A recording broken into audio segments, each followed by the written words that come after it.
What up? What up? Mic check 1 2 1 2. Mic check 1 2 1 2. Shout out to everybody in the room.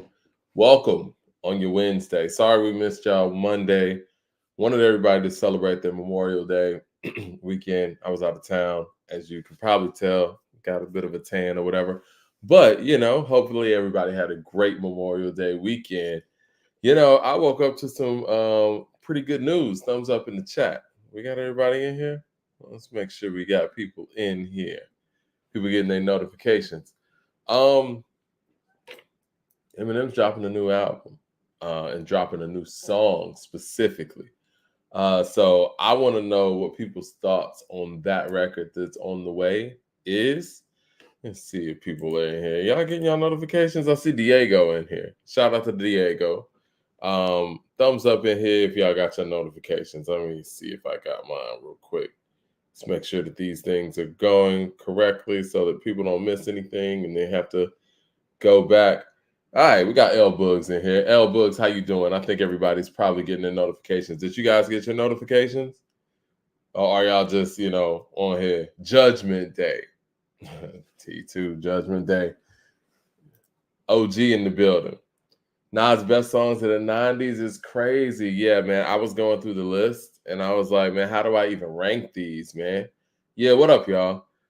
Thumbs up in the chat, everybody. Should be a pretty entertaining show. I know we didn't have it in the showrunner, but Eminem's dropping a new album. We're dropping a new single on Friday. I'm actually looking forward to it.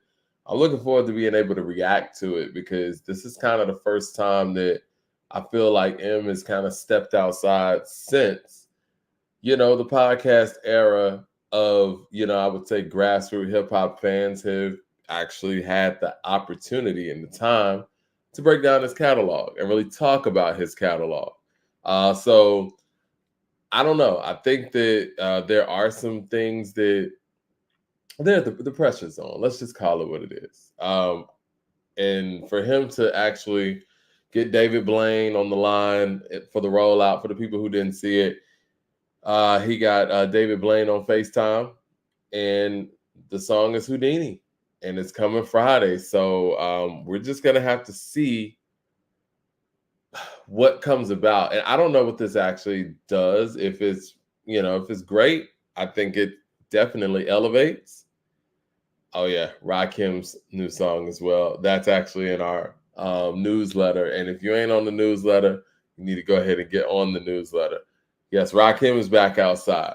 Shout out to the God, the greatest lyricist I've ever heard. But yes, Rakim is outside the Live Mob. Yes, he is.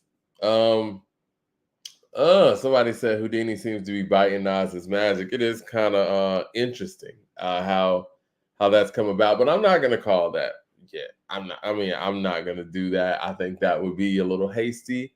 That would be a little haterish, and I think that Eminem deserves the respect for us to actually take in the record first. I'm looking forward to hearing it, and like I said, I'm looking forward to reacting to it because it's gonna tell us a lot. It's going to tell us a lot, not just with him and where he is skill set wise and lyrically and all time and all of that. But what it's going to tell us is, does he have the pulse of hip hop? We just saw who many of you guys call the Black Eminem, Kendrick Lamar, just pretty much shocked the world, stopped the world with every single song that he was dropping. We know that Kendrick, whenever he drops a record, it does kind of have that power where it's going to stop people. He did that when he dropped The Heart Part 5. Even though Mr. Morale and the Big Steppers really didn't have like those Hallmark records, the album as a whole had people talking. But I don't know when's the last time Eminem was able to do that. So if he's able to do that with this record, it's going to be interesting. I think that what's the record where he went at MGK? Kill Shot kind of had a buzz, but again, this record's already going to have a buzz, and I guess Kendrick's did too. But Kendrick and Drake's back and forth, many people are elevating that to one of the greatest beasts of all time. I think we should talk about that too and see exactly where those things where those things actually angle at. And really, what you say as a battle MC, based on what we saw from Kendrick in the Drake situation, would you put him ahead of Eminem as a battle MC? Like, who do you guys think would actually win in a battle between Kendrick and Eminem? Shit, who do y'all think would win in a battle between Drake and Eminem at this point? Because Drake really held his own. And, you know, even though I think he lost and it might not even be over, but to many people it is over, he's proven that he is battle tested by credible MCs. I mean, I think Common, Pusha T, and Kendrick in the battle are some very formidable opponents, especially for somebody like Drake that people probably wouldn't even think would take on MCs like that. No one even thought that he was going to body Meek Mill like that. That was a surprise as well. So, but anyway, Eminem has a record coming Friday. Houdini's coming Friday, and I'm looking forward to hearing where he's coming from with it and what that even means. I don't know if this is a magic type theme. Maybe it's going to be some MC trickery. Maybe it's going to be some, you know, lyrical gymnastics. Maybe that's where the Houdini thing is coming from. But to be perfectly honest, I think that, and this is just my opinion, in more recent times, Eminem, maybe the last 10 years, he's been rapping like he's trying to prove to people that he belongs. And when I say belongs, I mean in a top tier lyricist category.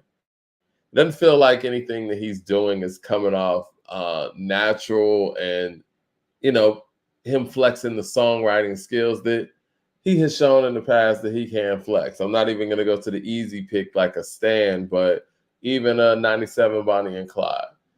He's even if you want to look at Guilty Conscience, you know, even with all the stuff that it had going on with it that weren't moral anyway, but as a songwriter, we got to give him props for, you know, his ability to put together songs and themes and stories like that in the form that he did. But I think that he's gotten away from that in more recent times, and it's all this rapidy rapid rap bat bat bat bat bat and all that stuff. And to be perfectly honest, those type of textures and styles don't really make great songs. And I think right now, Eminem needs a great song. You don't have to prove to us that you can fit 1 million syllables into anything.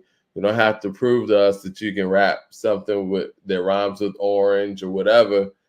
This is about making great music at this point. And I think that at this stage in his career, that's one of the things that he hasn't proven like the rest of the greats that he can do without the antics. Now, I think that he got very close with the Eminem Show. To me, the Eminem Show is his best album because of that. He really gave you records like Soldier. He gave you records like, you know, Till I Collapse. He gave you records like, they were funny like Superman, but still had a serious tone to them. And it showed that he could, you know, get off on his flow. I'm a Soldier. Records like that. And I think that if he gets more in that pocket, it'll be very tough to deny, you know, what he can bring to the table. Because like I said, he's a proven songwriter. And I think he's better when he does those things. It's kind of like Busta Rhymes. Like Busta Rhymes has recently started leaning on the fast flow and the rapid pace rap, but you're a better MC than that. Like you don't have to do you don't have to do that. You Busta Rhymes. Like you got skills. You may put your hands on my eyes could see, man. Like you may everything remains raw. Like you're that guy. And so you don't have to rely on the crutch of the rhyming fast. And people saying that M is past his prime. Yeah. I mean, I think that it's I don't want to say it's obvious, but someone would be in denial if they said otherwise. But I'll say this, even an MC past their lyrical prime and their, let's just say the prime of the excitement in their career can always lean on their songwriting abilities. Again, not saying Nas is past his prime. We're going to talk 90s Nas today on this show. But I think most people would say, as a lyricist, Nas at his peak in the 90s is I don't want to say a superior lyricist because I think he's a better overall MC now. But what has really improved and what he's leaned on in this recent run is his songwriting ability. And it's not about out rapping you per se, like it was, probably earlier on in his career. But now it's, let me make concepts. Let me make a brunch on Sundays. Let me make a speechless. Let me make the truth. And I think that even if M is not, the Slim Shady that he once was, he should lean more towards his songwriting because you still have that ability. I believe that he at least still has that ability. And like I said, that would be tough to deny. Now, I think one of his big roadblocks is his voice change or his vocal changing. And no one really talks about that. I think he went from a flowing, high pitch, whiny type of sound to like this, like I don't know how that happened. I don't know where that happened. No one really talks about that. It really reminds me of actually Lord Infamous when he went from the flow that he had on the end in World Domination to where he was at on Tell the Club Up Thugs. No one really talks about why people's voice changes in that way, or why somebody like Jay-Z is able to stay consistent with his vocal pitch throughout his career. Similar things with Nas. There was a time when Nas had like more of a raspy voice or whatnot, but for the most part, they've stayed consistent with their vocal tone. And I would like to know, like, what actually happened to Eminem's vocal tone and why did he choose to rhyme, in this current tone? Because most people really aren't a fan of this current tone. But I think if he can actually lean on some songwriting, this current tone could even work. But saying all that to say, man, we really got that producer tournament going. We got it done and almost done. It's in the finals. Dr. Dre has made it to the finals, and Kanye West has made it to the finals. So with the NBA finals coming up, you got this producer matchup coming up. And so instead of just going for the easy jugular and just say Dr. Dre versus Kanye West, I want to pick some select albums, and can we be honest about which albums were better produced? So we posted on According to Hip Hop, what's the better produced album, 2001 or My Beautiful Dark Twisted Fantasy? And people are picking 2001, and I want to know in the chat what people think too. And I know these albums came from way different eras. Hold on, let me put this in the chat. I know what you guys are gonna say. Let's see. Better produced album. Let's see, 2001. My Beautiful Dark Twisted. All right. People said they're always going to lean more towards Jay. All right, let's put this in the chat. The poll's up. But yes, I'll say this, man. 2001. To me, it's about the sounds and it's about the sound quality. I don't think it's out of the realm of possibility for anybody to feel like My Beautiful Dark Twisted Fantasy is a better produced album. But I think what makes it hard when it comes against Dr. Dre is his sound quality is so advanced, and he has such a gift when it comes to engineering and tweaking these sounds and making everything sound one and sound so loud and crisp. It's hard to say that any beat is better. Like the way that they flipped that next episode, the way that they flipped Explosive, the way that they flip Still DRE, and how great that it sounds. It's very tough. He said salute Ron's in the building. You in the building, Ron? I am in the building. I'm in the building. What's good, He's bro? in the building in the back. James Smith says, you don't think M's voice changed from him being sober? That happens. That's news to me. And I know that DMC had a situation where he was saying that his vocal was different because of all the drinking, but I don't know how his sobriety affects the his vocal pitch. I don't know. Mad Max with the super chat says 2001 has classic beats that get sampled. My Beautiful Dark Twisted Fantasy don't. Huh. What do you think, Ron? You think 2001 is a better produced album than My Beautiful Dark Twisted Fantasy? Man, that's a good question, Mike. I think, if I'm keeping it in a buck, if I'm looking at 2001 as a total project, it kind of tails off toward the end. The first Yeah. half of 2001 is much stronger than the back half. If you look at My Beautiful Dark Twisted Fantasy, it flows. It has it's more of a structured arc. Ron Van and I were talking about this earlier. A lot of people were kind of throwing shade about Dr. Dre and Kanye making it to the finals, but when we talk about the album, right? These are conductors at work. They're like master producers putting together pieces of the sounds, arranging all the elements together to create a cohesive project. So to answer your question, I'm going with My Beautiful Dark Twisted Fantasy. That's just I'm thinking about it, how the songs are structured. Man, you got Runaway, and shout out to Bink too. Bink did Devil in a New Dress. You got the Blame Game. You got RZA that was on the first joint, Dark Fantasy. You got Monster. You got All of the Lights. I mean, it's just the songs. I mean, it's close. It's so close. It's like razor thin. But if I'm talking about an overall produced work, I gotta lean toward Ye. It's got a lot of range to it. You got Hell of a Life. You got Lost in a World. And as great as the stuff that Dr. Dre does, it all hits you in a similar pocket. I do. What was that song? Is it Murder Inc. that's on 2001, where he used the Halloween sample or whatever, or replay Halloween? I think that's one of the weaker tracks, and I think from a production standpoint, it's weak. We're starting to, it's starting to split hairs now. But what would you say is the weakest produced song on My Beautiful Dark Twisted Fantasy? Does it have a weak vocal?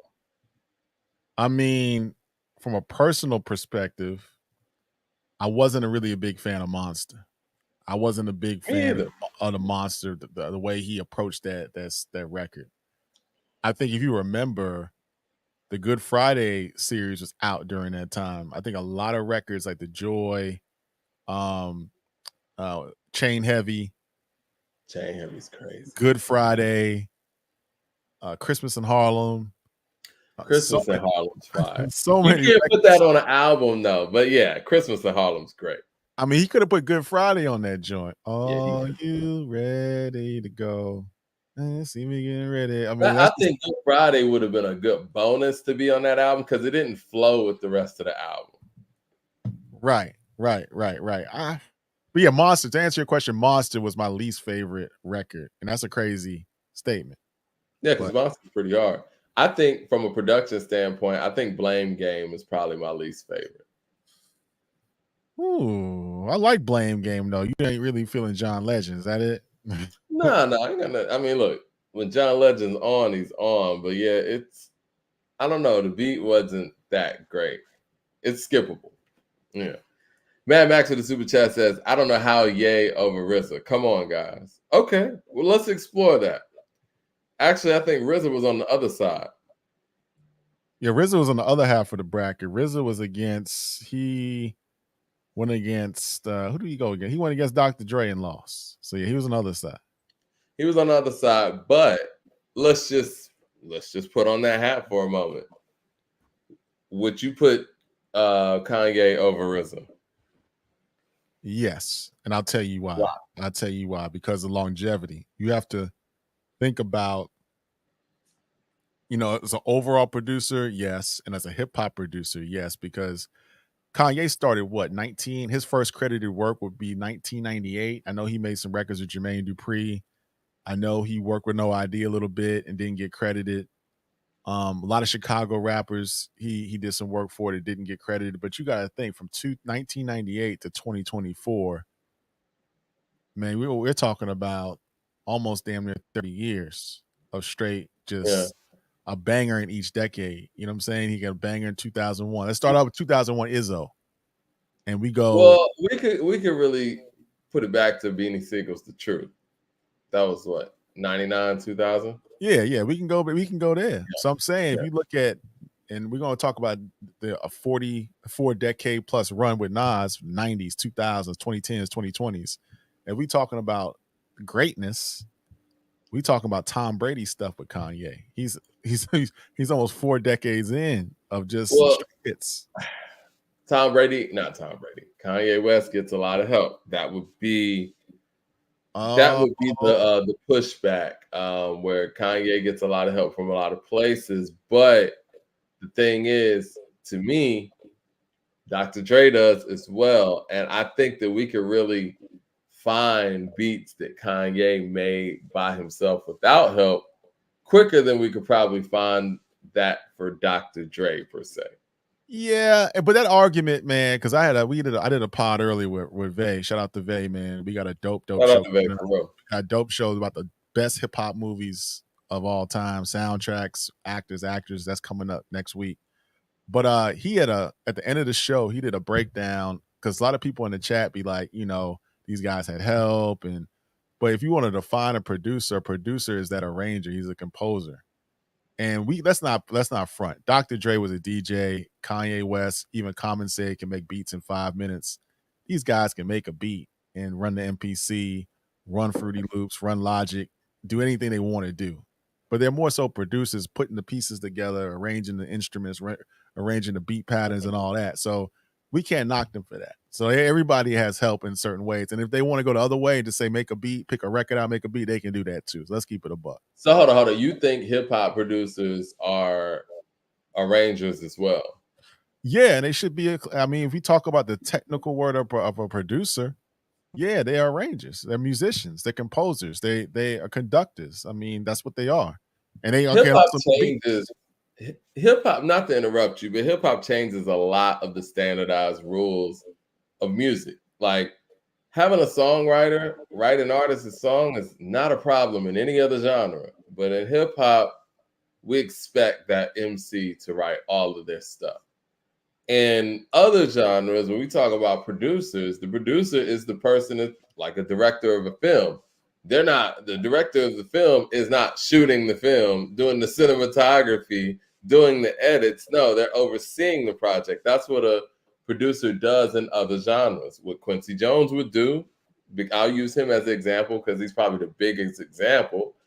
He would bring in the songwriters. He would bring in the keyboarders. He would bring in the drummers. He would bring in the overall, backdrop, everything, the soundscape, and make it all make sense. Rod Temperton was one of his key writers. He wrote Rock With You, wrote Off the Wall. List goes on and on. The song Thriller. But people give that production credit to Quincy Jones because he made it all happen. He's almost kind of like a coach on a team, any sport you want to choose. But in hip hop, for whatever reason, the producer, that's not their role, at least not in the eyes of the fans. The producer's role in hip hop, and correct me if I'm wrong out there, guys, is to make the beat, right? Isn't that what people look at for a hip hop producer? If you can get at the keyboard and you can make the best beat, you're the producer. I mean, but let's keep it real, Mike. To think that Dr. Dre, who's a DJ, can go into a record store, go in the crates, pull out a record, get in front of his laptop, chop a beat up, and make a beat. We know he can do that.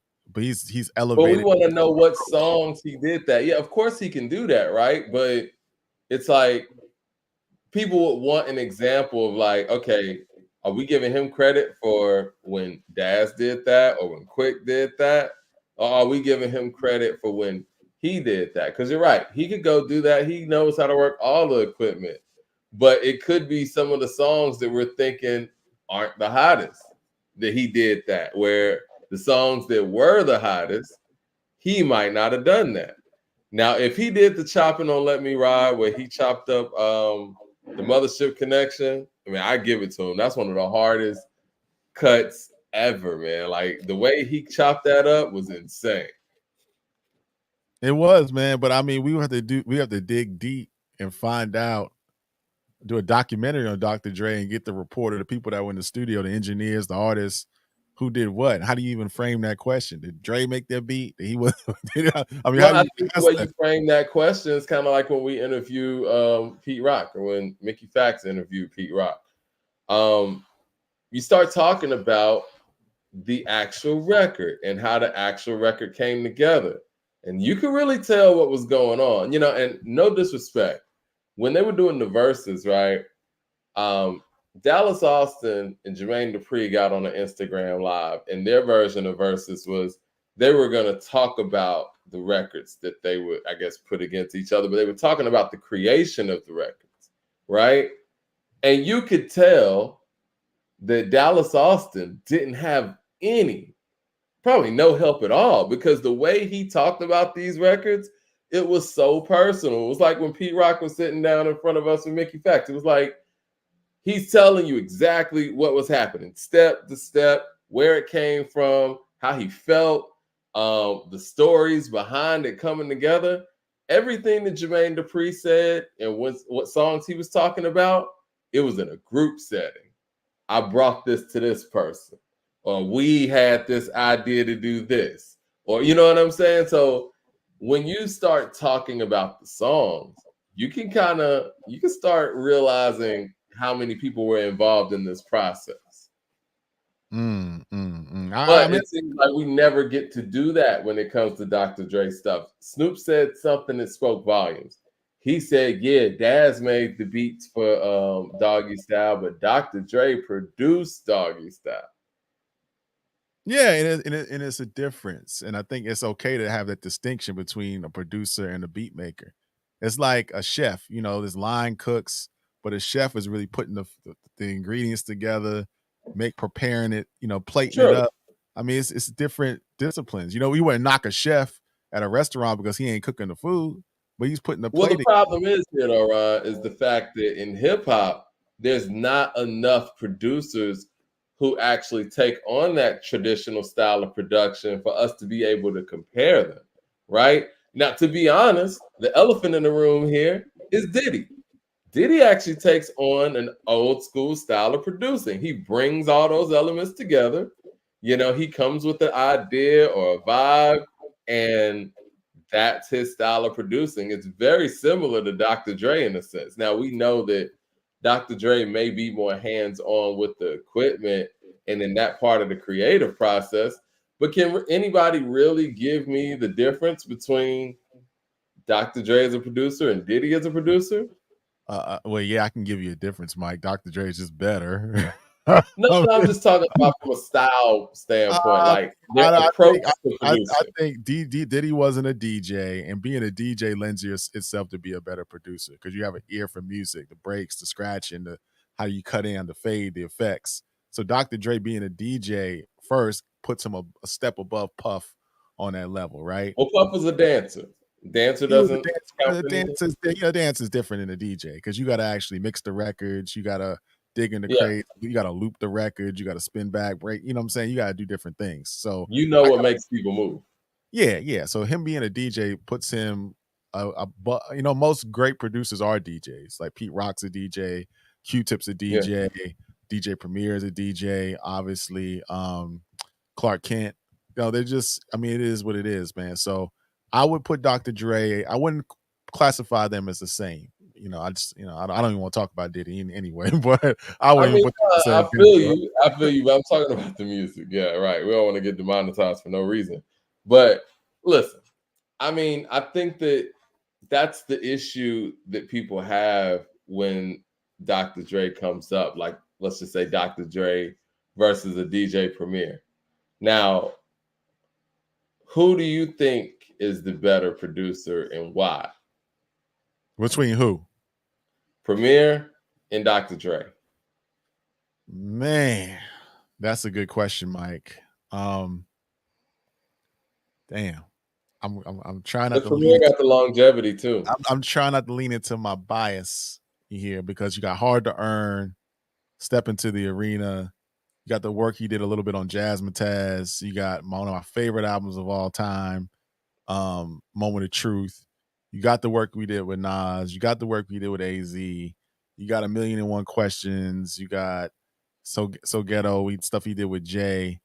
Man, I would say personally, I would say Primo from a longevity standpoint. I would say Primo because there's stretches of Dr. Dre's discography that there's not a lot of heat. You know, I mean, what's the last great Dr. Dre record that you can think of that was just a banger? I mean, Yeah, correct me in the that's a chat if fair I'm point. wrong.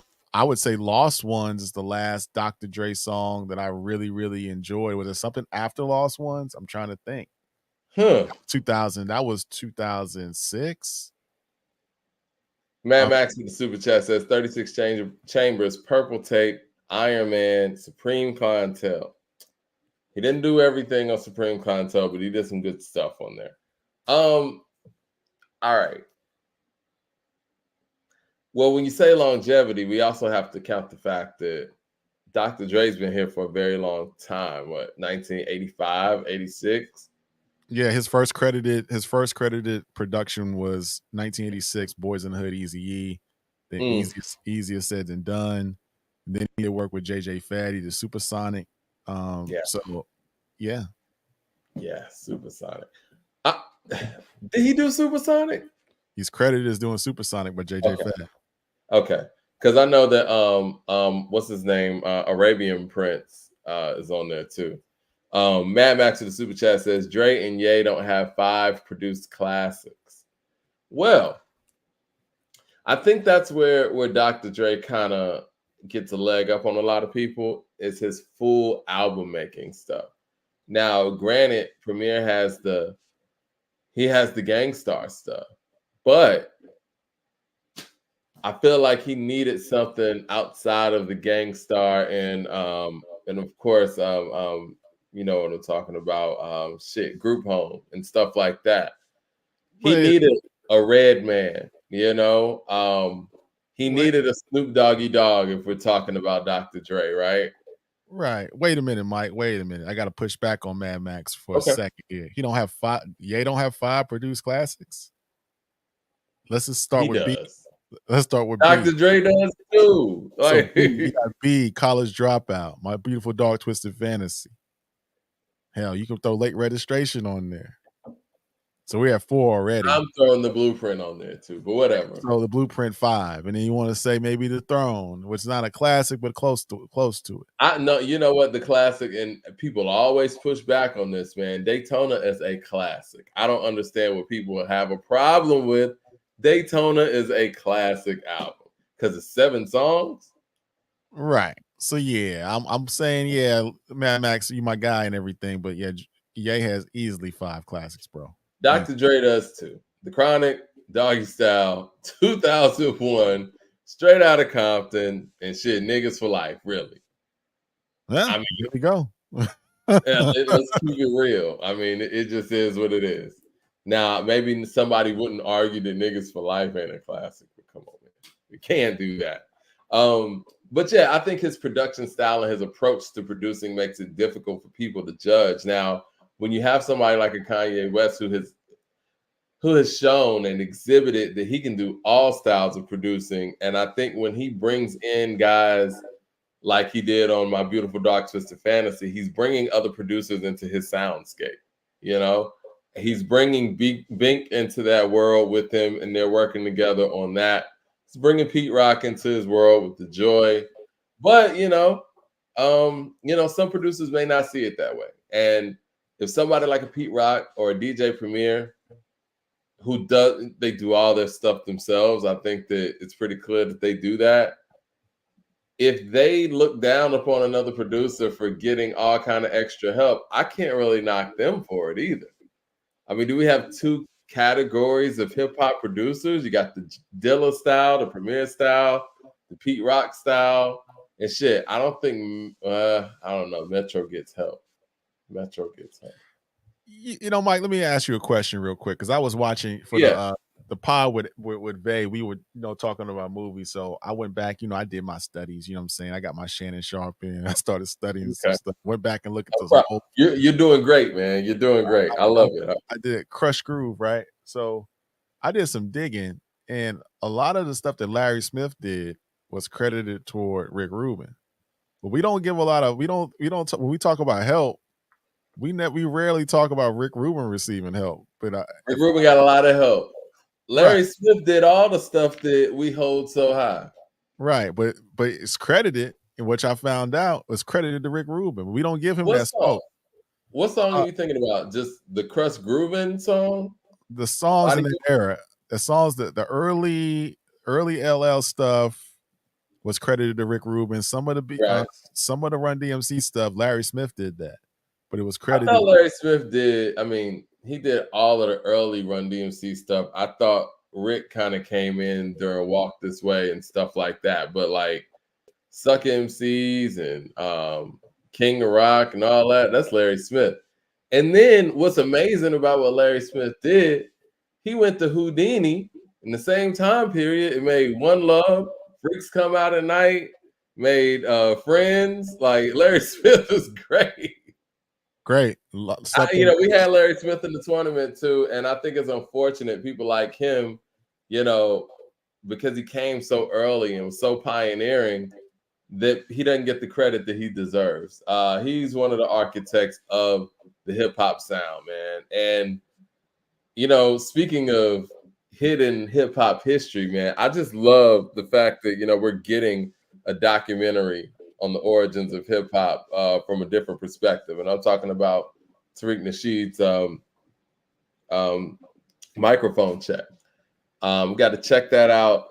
But I think that we need more documentaries like that. And somebody like Larry Smith definitely needs someone to do a brief documentary on him, because he's just one of those hidden figures type of guys in hip hop that people just don't know about. They know the songs, but they don't know the composer. They don't, man. A lot of people in the chat, we went back and forth on this, Mike. We didn't include Mike Dean. Mike Dean was originally on the list. We took him off. It was a hard decision getting all these producers on this bracket, but I mean, one of my things with Mike Dean, and in reference to this bracket, was the fact that it was difficult for me to find songs with just his name on it by himself, right? And if you guys in the chat have any of that, please let me know. But when you're going against other producers who do have those solo credits, it's kind of unfair to them, and it's really tough to judge to have them going up against somebody that we can't really find too many solo credits for. Yeah, that's true. So, I mean, it's just that's the reason why Puff wasn't on there. Jermaine Dupri's on there because we have some Jermaine Dupri stuff where it's just him. I can't find a record where Diddy just produced it by himself. And again, correct me if I'm wrong on the Mike Dean thing, but yeah, I did a whole lot of research. I was looking, and I was like, man, this is going to be tough to do. And so what we ended up doing was putting one of his counterparts in that spot for the people who know. That's what I'm talking about, right? Yeah. So, Mike, who do you think? Who's your vote for, man? Is it Dre? Is it Ye? I mean, that's what it is. Who is it? I've already given my opinion, because I'm just gonna state it out. The truth. We start with the truth. We go with Izzo. Guess who's back? 03 Bonnie and Clyde. Get By. You know what I'm saying? Through the Wire. Encore. Slow Jams. All Falls Down. Jesus Walks. Oh my God. I mean, so many things, man. I mean, I think this is the thing, though. And if you play Dr. Dre's strongest stuff up against Ye's strongest stuff, Dr. Dre stuff is overpowering. It just is. Yeah.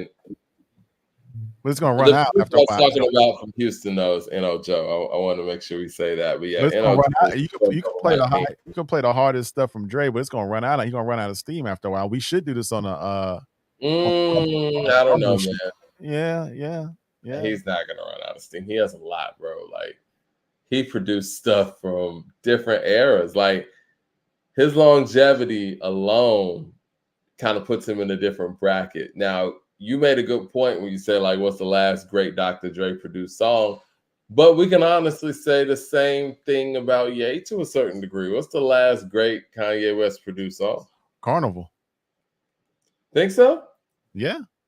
Or I would say, You would put Carnival up against a Dr. Dre record? I mean, yeah. I mean, we had to line it up 25 for 25. I mean, I probably wouldn't be in the 25, but I could pick what's that song he got? My body. What's that song called? It's on the new album. I Yeah. would put that on there. What's that song called? Vultures. I would put Vultures. I mean, Vultures was dope. I don't think you're being honest, man. What you mean? Vultures is not dope. Let's keep it. It's dope, man, but it's like we talking about Dr. Dre, man. But it's still something that was made in 2024. You got to go back to 2006 to find a hot Dr. Dre record. Tell me a record that Dr. Dre made in between, let's just say 2015 and 2024. I can give you 10 Kanye joints, but give me. I will say this. If I'm putting the Compton album up against Vultures and yeah, Kanye probably be. I don't know, man. Yeah, Vultures is better than Compton. Yeah, let's keep it real. And the song I was talking about was that joint Burn. Burn. Yeah. Let's be for real, man. Okay. I mean, we should do that. We should, if we restrict Dr. Dre to the 2000s, but see, that's not fair. I say this. Do you think Dr. Dre of the 2000s could beat Kanye West of the 2010s? Because that right there is going to be a test of somewhat longevity. And that's still not even fair because that's really Dr. Dre's third decade versus Kanye's second decade. Yeah, because you're saying Dr. Dre in the 2000s, what's his biggest hit? In the club? Then after that is what? Let Me Blow Your Mind with Eve? I mean, I'm trying to think. You dissing Let Me Blow Your Mind is a dope song. Breaking Neck Buster? I mean, for real. I didn't like that. I'm not going to lie to you. Lost Ones? You act like you forgot about Popping Them Things from G Unit. Come on, Mike. Now, I'm not going to try to contradict myself. What? That sounds like Scott Storch. That sounds like Scott Storch to me. To me, it sounds like. Oh, you think Scott Storch made Popping Them Things and not Dr. Dre? It sounds like Scott Storch. I don't know what it sounds like to you, but it sounds like Scott Storch to my ears because it sounds like the games. Let's Ride. It sounds like Still DRE. Still DRE. That other song, Out of Control. I think Scott Storch has something to do with Out of Control. I thought he made Scott. I thought he's credited for that, but I'm not sure. I think what you're talking about is you're talking about the staccato pianos, like that. Because Scott Storch even does that when he plays the piano. So anytime you hear like a bloom, bloom, bloom, bloom, bloom, it's like, yeah, that might be Scott Storch. But see, 2000s. This is the thing. In hip hop, though, if Scott Storch goes up there and plays the keys, they discount him as being a piano man, and he's not a producer. Like, I don't think we have a clear definition of what a producer is in hip hop. We don't, but I mean, to me, I think the definition we should stick to for our categorization of this is a person that can just master the whole situation in the studio, from the boards to the beat to MPC to everything, man. But let's just play can we just go do a game? You said compare 2000 to 2010 Kanye, the 2000 to 2010 Dr. Dre. You want to do that real quick? Can I do that real quick? 2010, yeah. 2010 to 2020. Kanye's second era, his second decade versus Dr. Dre's third decade. So Kanye's second decade would be 2010 on, right? Okay, that's fine. Because you're right. He was in the 90s. A smidget. So Kanye in 2010 did Power. Okay. He did Runaway. He did Monster. Wait a minute. Did he do Runaway or did Pete Rock do one? He did Runaway. He did A Star Is Born on Blueprint 3. He did Find Your Love by Drake. He did All the Lights. He did Otis. He did Lift Off. He did this with Hit Boy. He produced this with Hit Boy, Ninjas in Paris. He did Gotta Have It, co-produced with the Neptunes. Mm-hmm. He did Click, New God Flow, Birthday Song.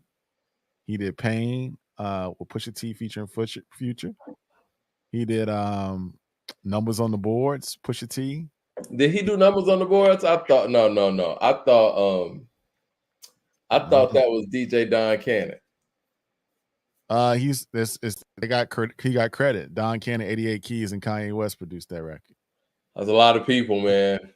Okay. For a song that ain't even got no drums. I'm telling you what the liner note says. The liner note says those three, he produced it. You got Famous in 2016, Father Stretch My Hands, Fade. Man, I mean, Metro's on Father Stretch My Hand. See, it gets kind of murky though when you have that much help. And I love Ye. I mean, it's just some of the games we play. Games we play is great. And see this, all right, not to cut you off. This is why I love Daytona.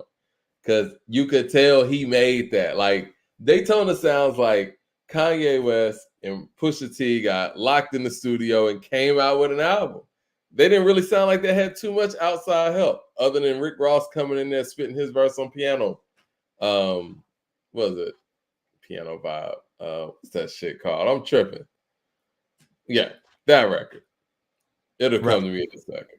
Right. So that's Dr. Dre. That's Kanye's 2010 and 2020. Can we do Dr. Dre's 2010 and 2020? All right. Well, I got Hello.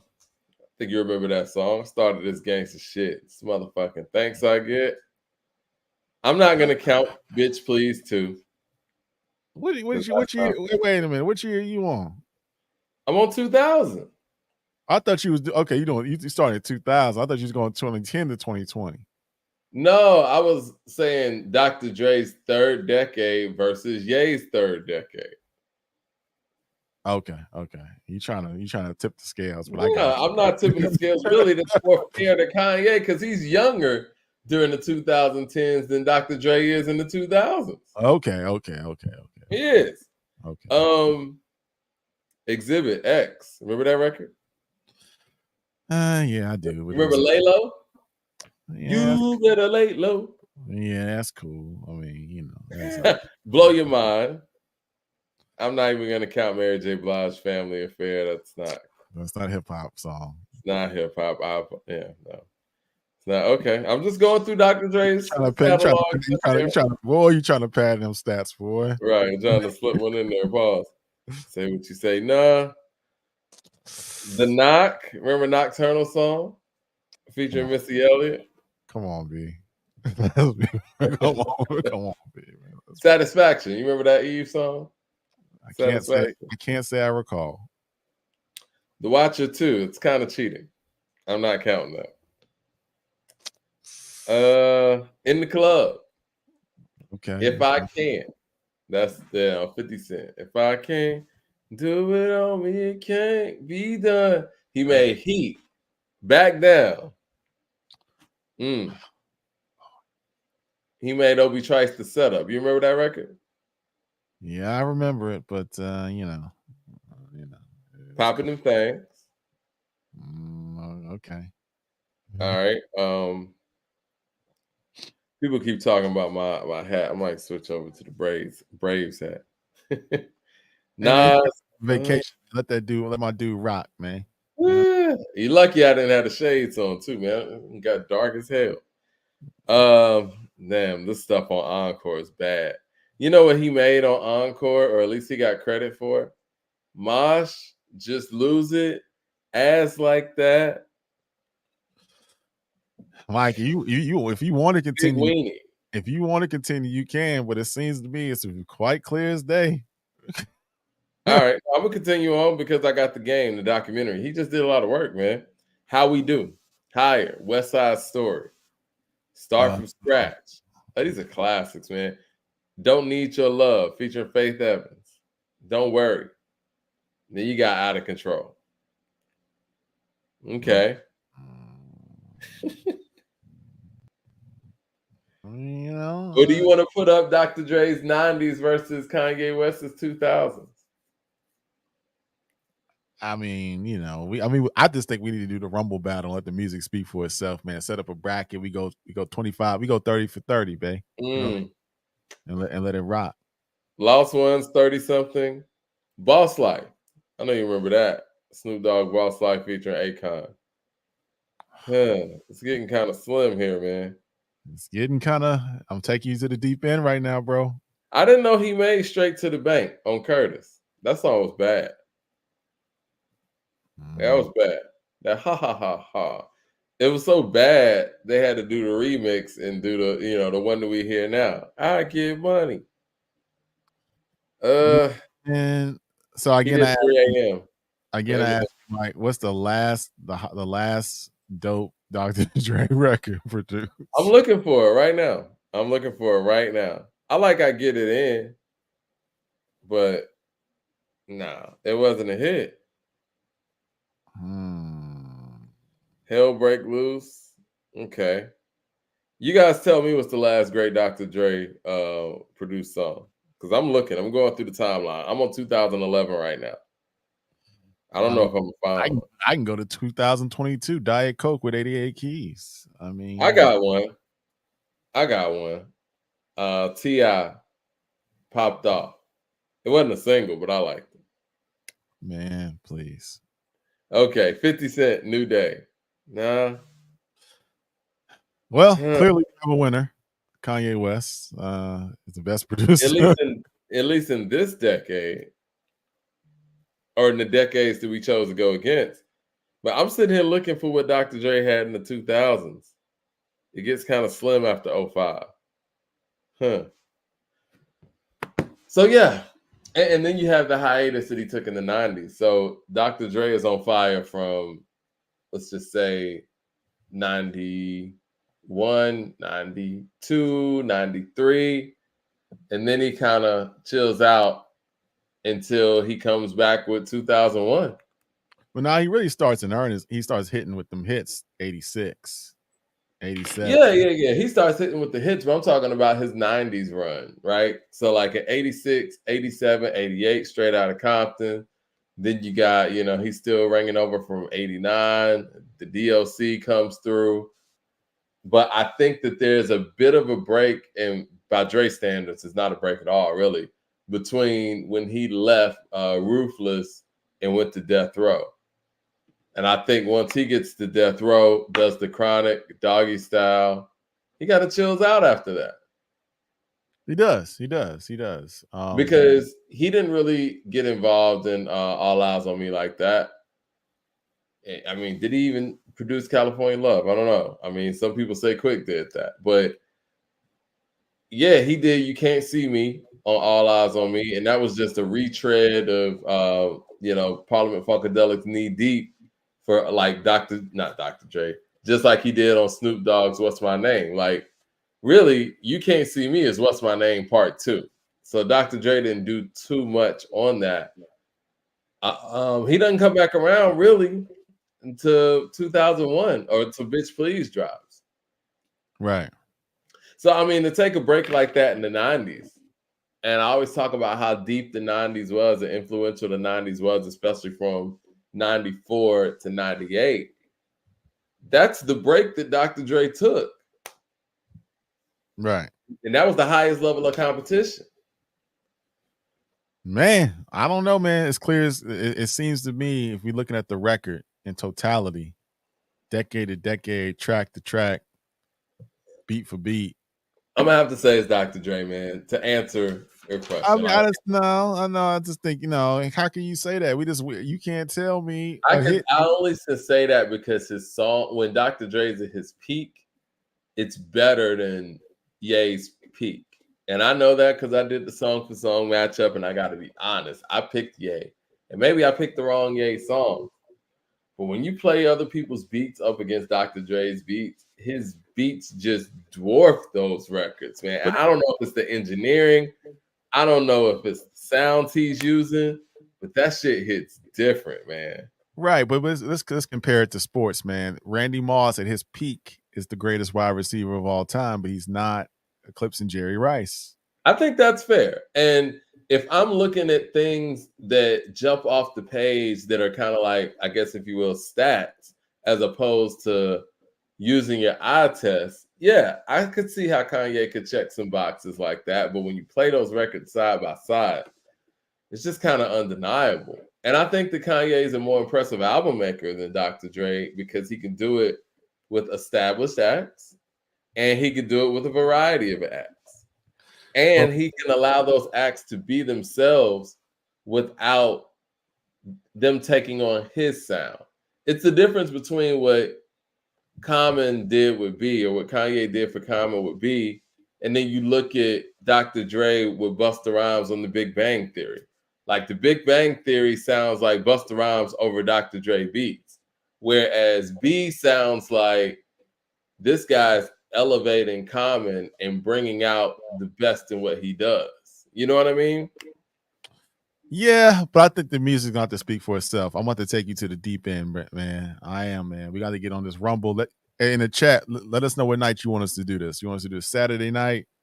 When's the final vote, Mike, for the tournament? When's the final vote tally gonna be? I don't know. We can do that for this weekend, man. I mean, Dr. Dre's gonna win. People are just gonna vote for Dr. Dre. No, I think we need to have the music speak to the voters, and we need to have the vote with 30 songs, and we need to go for it. And we can slow play it. Mad Max in the super chat says took a break when RZA was out. It's true. Dr. Dre's break is when RZA is making the best stuff of his career.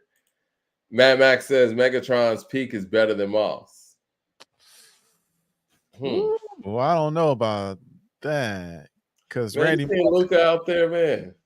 You know, I don't know. I don't know about that, Mad Max, because Randy Moss had that playoff experience. Calvin Johnson really didn't have no playoff runs like that. You know, Mad Max, did you see Randy Moss play for real? Or did you see Megatron play? Because you can make an argument, not to deviate the sports, you can make an argument that Megatron ain't seeing T.O. if you keep it in a buck. I think T.O. had all of the fundamentals, and he just had the perfect frame for a wide receiver. He was bigger than those guys. He was still faster than most of them. He ran great routes. Like he had everything that you would look at on paper and say, yeah, give me that guy. And I hate to go. I'm sorry. Since it's about we talking hip hop tonight, I'm gonna keep it hip hop, and we talking Kanye West. Low key, one of the greatest wide receivers that ever was. And nobody will believe it because his antics. Antonio Brown. It's just the truth. Brown's great. It's the truth. Mad Max of the super chat says RZA got 7 classic albums. Put those versus Ye and Dre. But see, the problem with that is, and I'm never gonna, refute RZA's classics because I think RZA made some of my favorite beats ever. But the problem and the argument would be is he did all of that inside a small window, and it's like, what happened after 99 or really after forever? We could say Supreme Clientele, but from a RZA produced album, what did we get from 1998 on?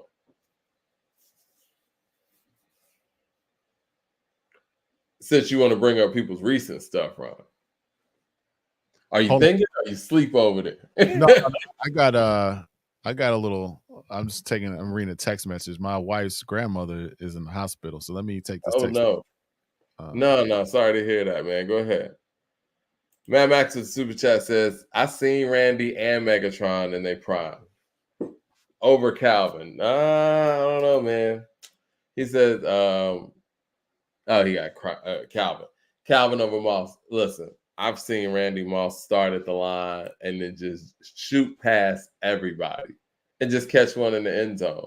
Like Randy Moss went out there and he looked like nobody was able to stop him. They had like 2 or 3 guys on Randy.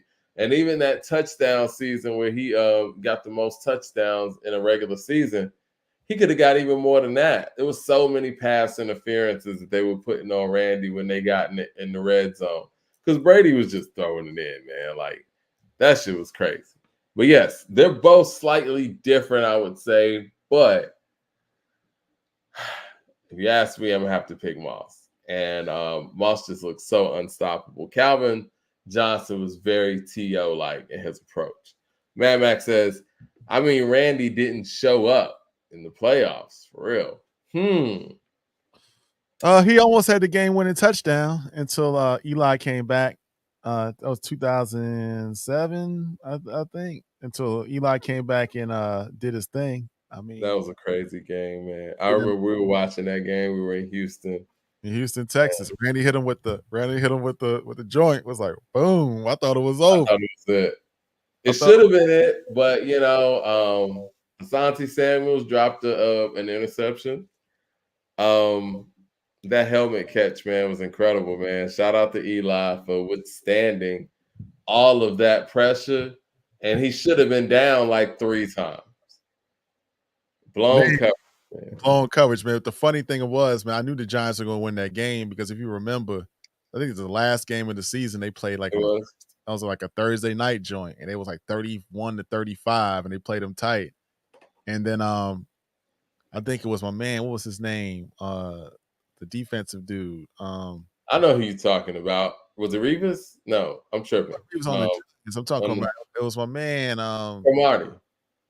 Nah, that was on the Jets. My man was saying he's gonna stop. They were gonna hold him under 30 points, and then Tom Brady was like, yeah, hold us under 30 points. You must be crazy. You know what I'm saying? And it happened, man. And the Giants won. So shout out to Tom Brady. That's the greatest football game I've ever seen in my life. That and the Texas and USC. What a game. What a game. Take us out to the super chat. Says Track Masters is better than Dre. Just Blaze is greater than Kanye. Jake One is better than Hit Boy. I think Trackmasters are very underrated, very underestimated as a production duo. And why do you think the Trackmasters kind of doesn't get talked about as much as they should based on the records that they made? Well, I think one is longevity. I mean, they had a run. I mean, they were really 90s dominant, early 2000s dominant. I don't think they extended into the 2010s, 2020s. But even in the 90s, though, like, people weren't like, I mean, they knew who Trackmasters was, but they weren't very visible, I would say. They weren't, but they made a lot of R&B records too. So I think that, and they made a lot of hip hop records. I mean, they were all over It Was Written. But if you talk about Trackmasters as a production crew, they had a lot of R&B records that were their mainstays. So I think that's a lot of times they don't get as hip hop. Even the stuff they did for LL, because they made Who Shot Ya, I Shot Ya. They made they made Doing It. They made Hey Lover. They made Loungin'. They made some Cool G rap records. They did Chubb Rock. Juicy. Yeah, they made Foxy Brown, Take You Home. I don't know if they made I'll Be. They might have the Foxy Brown joint.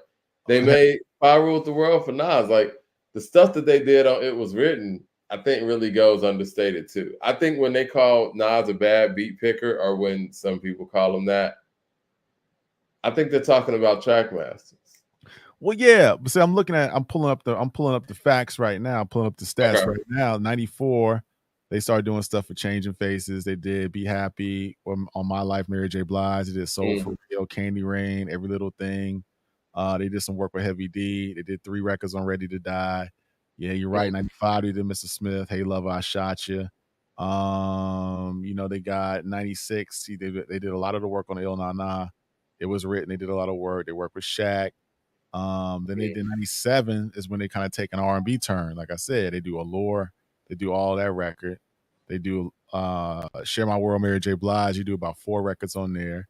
Then they do a lot of the stuff on the Firm, which was I think Firm kind of left they had Desperado with Cannabis, but that was the dope record. But I mean, I don't think the Firm was really well received. Then you got Big Willie Style. They did like what? About 10, 11 joints. They did Get Jiggy With It, right? They did Get Jiggy With It. They did Miami record. And then they started working with R. Kelly heavy starting in 98. They did a lot on the R. They did what else did they These do? are some big hits, though. That's one thing. Like, they made so many hits that people don't even really talk about them like that. Like, the stuff you're naming, these are big, big songs that we still hear today. Big hits. They don't talk about the Trackmasters a lot. They should. They did Jenny from the Block. Because I tell you what, somebody fuck around and get Trackmasters on the verses and get blown out. Yeah, that's true. But they tail off in 2013. And I think the last work that they did that was in the mainstream kind of left a bad taste in folks' mouth. Like the R. Kelly stuff, the best of both worlds joints. They really, I think R. Kelly kind of ran their sound into the ground. Like the whole Pied Piper type of vibe. I think people got tired of that sound. It's that jigga, that nigga jigga sound. Right. So that's what I'm saying. That's where a lot of people, when you think about people's lowest moments, and we did that when we look at the Nas discography and the J discography, you point out the Trackmaster songs. You ready for my Nas top 20 songs? Let's do it. I know Leroy wants to just say a couple things about this producer thing that we can segue into. Okay, yeah. We can do that. Hold on, let me get to these super chats. Mad Max says, I seen Megatron get 2 DBs, jam him at the line. Yeah, Megatron was a problem, man. Mad Max says, Nas is a great beat picker. I think so. Mad Max says, he be inconsistent, but Nas pick classic beats. I think that this is a bold hip hop take here. Yo, what's up? What's good? How you doing? I'm doing well, man. How about yourself? Yes, we good, man. I hear you talking. I'm trying to turn down my volume. I got 2 meetings going on at once, you know what I mean? But hopefully you don't hear no background talking. Daylight over here going crazy with the bar. If you feel like it's going crazy or whatnot, we'll let you know if it's some feedback. Okay. Mad Max in the super chat says, you don't pick Illmatic beats and be whack at beat picking. This is my thing, man. I think that there are some bad beat pickers out there, and I don't think Nas is one of them. And when you say someone's a bad beat picker, you know, obviously it has the connotation that you're bad at something. But I think what a lot of people mean is if this rapper with this level of talent were to rhyme over some better beats, then their overall songscape in their catalog would be incredible. Basically saying that you're a better rapper than the beats you rhyme on. And it's not true all the time, but when you're that great of an MC, people want you to be like a Rick Ross level beat picker, I guess. What I was gonna say though, I think T.I.'s a bad beat picker. And I'm not saying that he hasn't rapped over some great beats. I feel like that his production choices overall could have been better on certain albums. But I think, again, that goes down to your process. He's always revealed that he had a process of recording a lot of songs and making cuts from there. And I think when you have somebody like that or people with that type of recording style, you're not going to get the best production. What say you guys?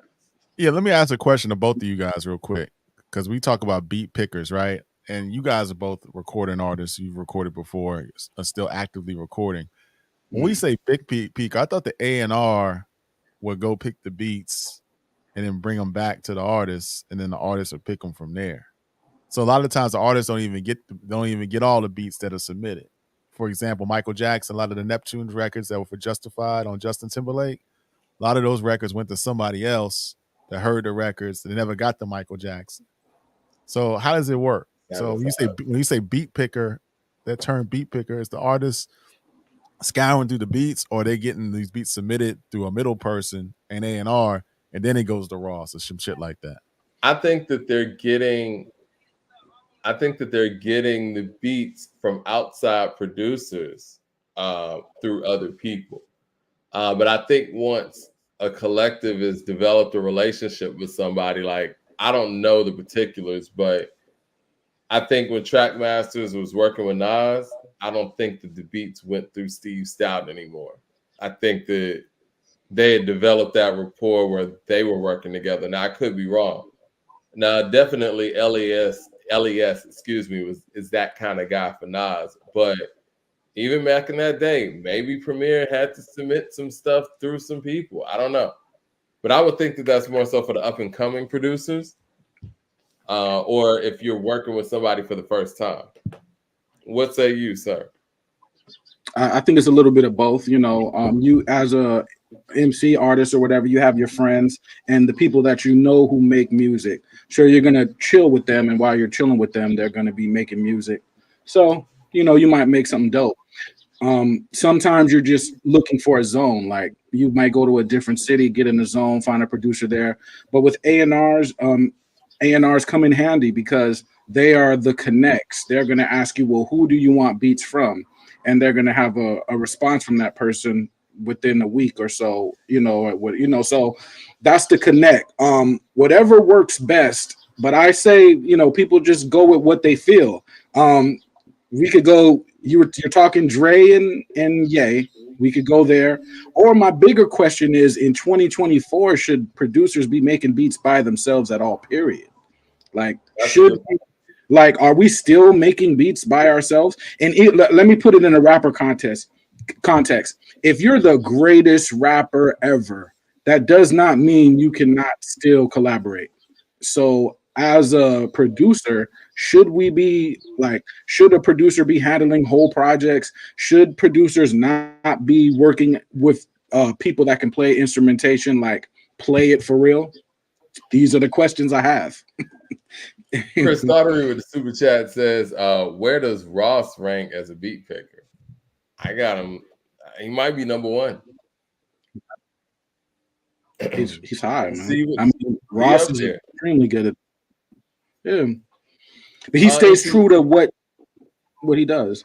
Go ahead. Yeah. Oh, my bad. MC with the super chat says the Illmatic nerds say that Nas chose whack beats. Huh? Mad Max with the super chat says bad beat pickers are M, Cole, Rhapsody, and Kendrick. Mad Max also says Wayne too, horrible beat picker, like Nas ain't them. Mad Max also says T.I. would pick a hot beat and then pick some BS. Yeah, that was my thing with him. It was like it'd be something crazy and then it'd be something like average. And I think people like that, they focus more on their rhyming and what they're able to tell, the story they're able to tell on that track, as opposed to how great the track is. I think Rick Ross listens to it from how great the track is and what can I add to the track, where a lot of MCs are like, okay, well, can I do my thing on this track? And then they just go for it and not think about the whole scope.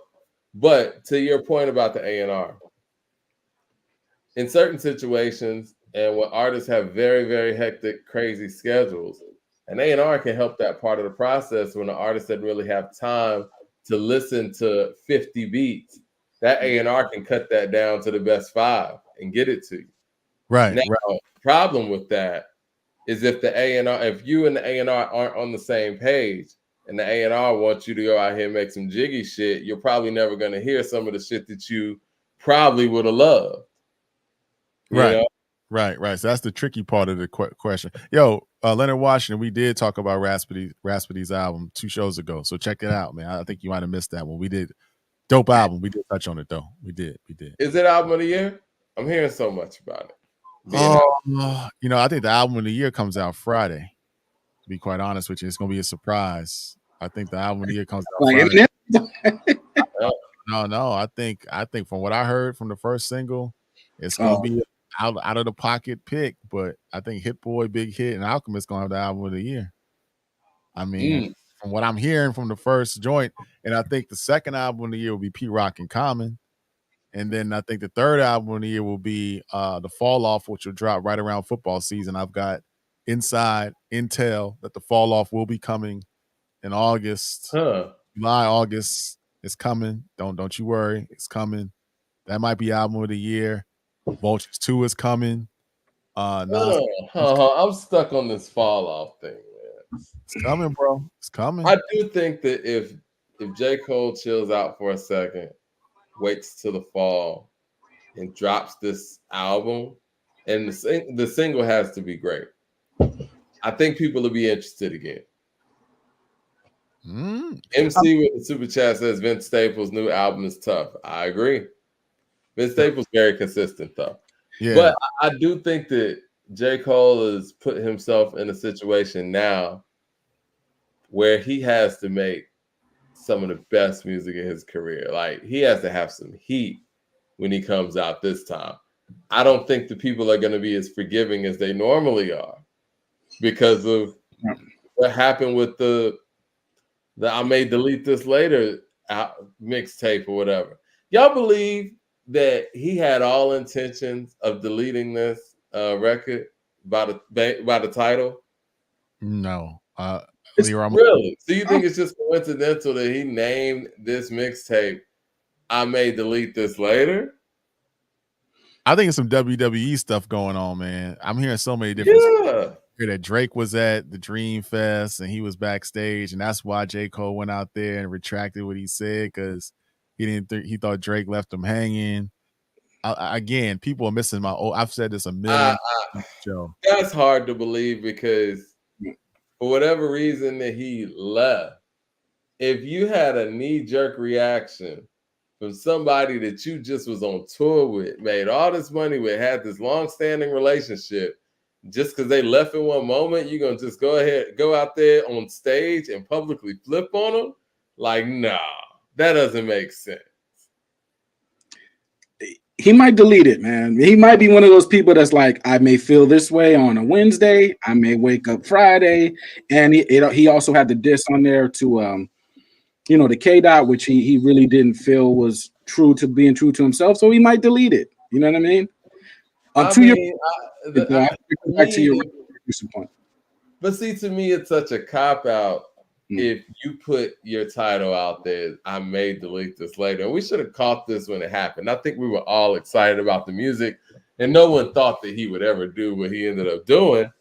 But to talk all that shit on a mixtape about you being this and you being that and say, I may delete this later, you're not confident. Like, you know what I'm saying? Like, the title is crazy now that I think about it. It's real crazy. We didn't catch it, Mike, because that's a kind of like a feminine play. Because see girls on Instagram, you posting pictures like I'm looking cute. I might delete this later. Like how you gonna get on a record talking all this shit and title it I may delete this later? We shouldn't have listened to it. I mean, I sided with Cole at the beginning. I gotta stay on that side, man. And I'm not even a big Cole fan like that, but I could see why he would sidestep this battle and still feel like he's a better MC. Well, you don't have to sidestep it. He just shouldn't have said anything. But yeah, but the diss song was out though. What's wrong with him just not saying anything? Because he had a diss record out, and he had people asking him. He shouldn't have done it. He put it on a mixtape called I Might Delete This Later. That's crazy. All I'm saying is, like, if I'm gonna battle someone, right, and it's people talking crazy now just on some rap conversation stuff. My whole thing is either you're gonna do something or you're not. So Cole, if he feels like if we're gonna battle off skill, but if you're gonna be like doing everything you can to destroy me, I sit this one out. You know what I mean? Because it's not lyrical anymore. It's just based on you.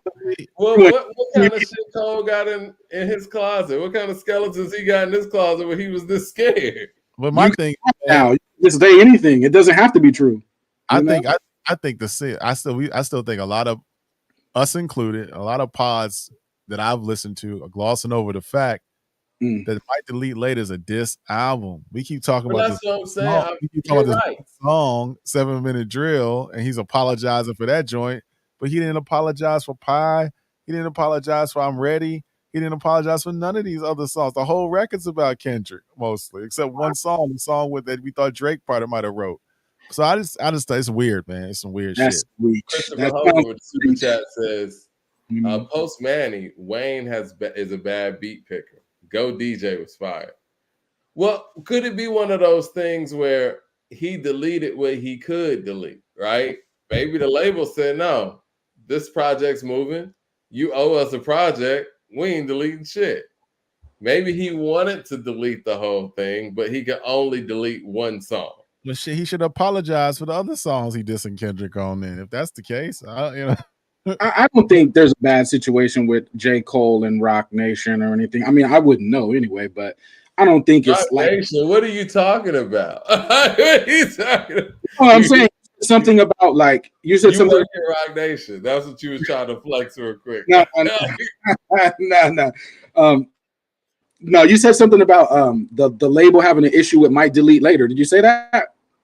I said that maybe. I don't know. Yeah. I'm sorry. I said maybe the label. I guess I was talking more so Interscope. So no. Gotcha. Okay. Yeah. Gotcha. MC with Super Chat says. I mean, there's different opinions on. Oh, go ahead, Leroy. Delay. Yeah. Leroy, you got a delay, bro. Oh no, I heard a delay. He got all that. Are we good now? Background. Hold on, I might hit the super chat real quick. Then come in. All right. MC with the super chat says, "Is Vince the West Coast's most consistent artist?" He could be. He's very, very consistent. Mad Max with the super chat says, "I don't play it, Mike. F Cole. He got me tight." But really though, how can you play it? Because we don't really believe it anymore like that. Yeah, I don't. It's hard for me. I mean, I was listening to Cole real heavy. I believe it. I just can't listen to the. I believe. I haven't played Might Delete Later since he apologized. I ain't got no reason to, because it doesn't exist. Because the whole record's about Kendrick, and you went out of stage apologizing. I can't even listen. I used to wake up, on Saturday morning, get the kids hyped up, start cleaning the house. I would put on First Person Shooter to get the kids be jumping around and shit.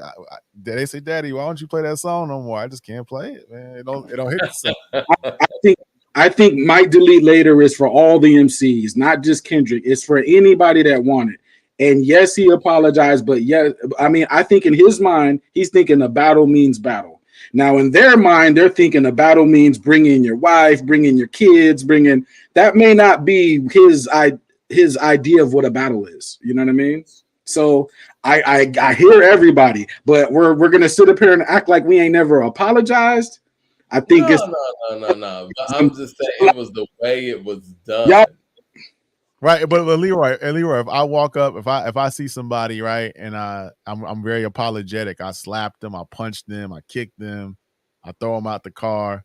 Okay. I'm not gonna walk up to them and apologize, say I'm sorry, I punched you. You might apologize for everything that I did. I wasn't sure where this was going. I'm apologize for the kick. I'm gonna apologize for the slap. I'm gonna apologize for tossing you out my whip. I'm gonna apologize for everything. I'm just not gonna pick one thing I did and say I apologize for punching you in the face. And Cole do that. You think the whole record is for a K-Dot, you know what I mean? So I'm gonna let you have that. I don't know. Well, my problem, Leroy, is the fact that he titled this, "I may delete this later." It's like you had all intentions of doing so, and you're kind of playing the middle. That's like me putting out a diss record or a diss EP. "I may delete this later," based on the public reception. If people love it, I'm keeping this up. People ain't fucking with it like that. Let me remove this. It's kind of a cop out. It puts you in a situation where you can hedge your bets. Man, he's an artist, man. Artists is touchy people. They one day they feel like this, the next day they feel different. That's an artist for you. You know what I mean? But I mean, I ain't got no dog in this fight. Like I said, I'm hoping Cole comes out with a great record. But for all those that are super Cole stans, like the same week the record came out, or the next week actually, I didn't hear much talk about it. So yeah, must not be that satisfied. You know what I mean? But it's different flavors for different things. If Cole makes the best thing he could make, you're gonna hear that. I'm gonna hear something different because I'm not into Cole like how other people are in. So I'm hearing something different. And that goes back to my producer point too. Also the rapper point. If you're a rapper, you have to rap as a producer. What does that mean? It means like first you listen to the beat. Then you wrap around the beat. If the beat drops, make sure a dope punchline is there. Or if the beat pulls back, make sure you pull back and just talk. If the beat is not 3 verses, make sure you don't go 3 verses. So you have to rap as a producer. J. Cole raps as a producer.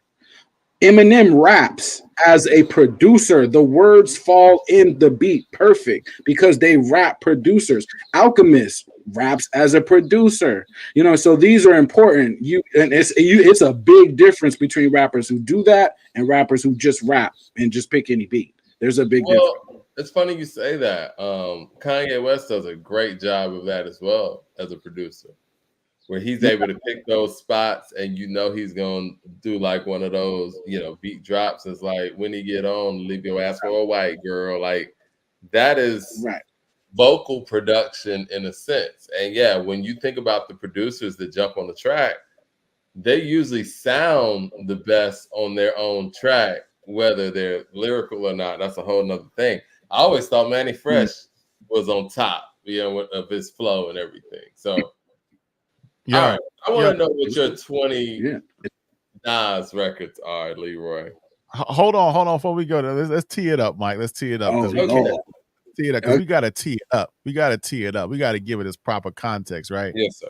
Because, you know, you and I and Leroy, we think about topics not that 20. will get topics that'll get the people engaged, right? Because we are really, you know, Mike's our resident hip hop authority, historian, kind of like, you know, he understands these records at a very high level. Leroy's an artist. I'm more of a producer in the background, not a music producer, but more of like a pod producer, television producer, things like that. So we wanted to come up with a concept that the people like. So Nas, looking at Nas's career, he's a rare artist that he's like the Isley Brothers. I heard a stat that Isley Brothers got records in the 50s, 60s, 70s, 80s, 90s, 2000s, 2010s, 2020s. In hip hop, there's only a certain amount of people that can say the same thing. Common, Jay-Z, Nas, Dr. Dre, kind of dipping into Kanye West territory. So Nas has records in the 90s, the 2000s, 2010s, 2020s. And tonight we're going to talk about the top 20 records of Nas in the 90s. Next month we'll come back in the 2000s. Then we'll follow with the 2010s and the 2020s. So tonight, Mike and Leroy, top 20 songs of Nas in the 1990s. Who wants to go? You want to start? I set it off. I got 10. I don't know. Maybe I'll go back and get 20 while Mike is talking. Let me do my 10 right here. I got 10, and you know I may have to think about it again. But okay, On the Real. Who remembers On the Real? Y'all On the Real. All these crab niggas know the deal. On the Real. Y'all remember that? Was that made in? Hold on. I thought that was on the Illmatic 10th anniversary. I'm gonna have to cut that one if it's not in the 90s. It sounds like the 90s. Sorry. Wait a minute. Was that when was that song recorded though? Hold on. I think the beat is old, but I think his vocals on there are updated. I don't even know. It's a dope record though. I'm looking. I'm trying to find. Continue, Leroy. I'm trying to find the stats on that record. Got it. Okay. What's the next one? Well, you know, I'm gonna go Nas is Like. I gotta go Nas is Like. You know, I gotta go Nas is Like. Great record. You heard me? Record. Mm-hmm. Yeah, Nas is Like. Okay. Great record. I got to go. Of course, I gotta go Street Dreams remix. You know what I mean? Which I know about the Street Dreams remix. Yeah, then I gotta go New York State of Mind. New York State of Mind Part 2. Okay. I gotta go Silent Murder. You know what I mean? Which I know about Silent Murder. I gotta go Firm Fiasco, the first song off the Firm album. I can count that, right? That's got Nas. That's Nas is there. You know? What number you got that at? Is this in order? Nope, there's no order. Oh, okay. No, but I was kind of worried. No, it's no order. You know, because if we're gonna go 90s Nas, we're really gonna go like Illmatic crazy. Like Illmatic, it was written, which I got no problem doing, but I tried to just jump around. You know what I mean? Hey man, if the songs on Illmatic are that great, it's just that great. Yeah, well, we can go there. I also, again, if in 2024 Illmatic is still the standard, then should producers be producing by themselves? Just a question. All right. But okay, so I got New York State of Mind 2, Street Dreams remix. I gave you power. I gave you power on there. Mm-hmm. Mo Money, Mo Murder with AZ off Do or Die. Okay. I know we're gonna do features too.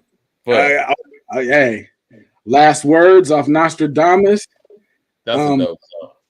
And the Primo joint on that album too. What's the Primo? Come at me, come get me. Yeah. Come get me. Mm-hmm. So that's a short list I got right now. That's like 10, and I got like 2 features on there. You know what I mean?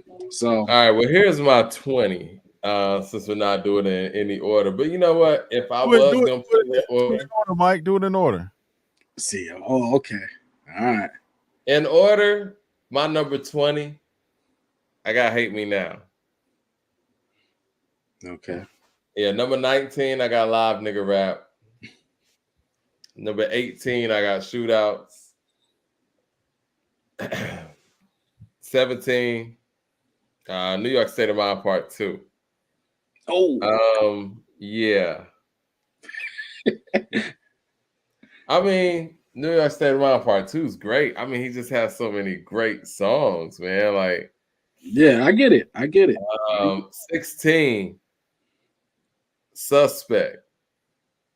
Okay. All right, fire. Actually, yeah. In 15, I don't know if y'all remember this, but Queen's Finest on the DJ Clue album. I remember that. Mm-hmm. I remember that. Fire. Yeah. I'm gonna get back at you guys with the order, but what I'm gonna do is I'm gonna list the songs that are on here. You know what? No, I did have number 1, The World Is Yours. Spoiler alert. So anyway, we got World Is Yours, New York State of Mind, The Message, I Gave You Power, Silent Murder, It Ain't Hard to Tell, Street Dreams Remix, New York State of Mind Part 2, Live Nigga Rap, Taken in Blood, Life's a Bitch, One Love, Nas Is Like, Queen's Finest, Halftime, Memory Lane, If I Ruled the World, Shootouts, Hate Me Now, and Suspect. Wow. That's a good list. That's fire. Did you say Queen's twice? No. I mean, I said it before. I just went back and did the whole list, but no, it's only on there once. No, Queens niggas rock ice and smoke hydro. Keep heat for the beef and ever hide, yo. Young niggas get cash and cop pies, yo. I would say the top 5 songs here. World Is Yours, New York State of Mind. It Ain't Hard to Tell.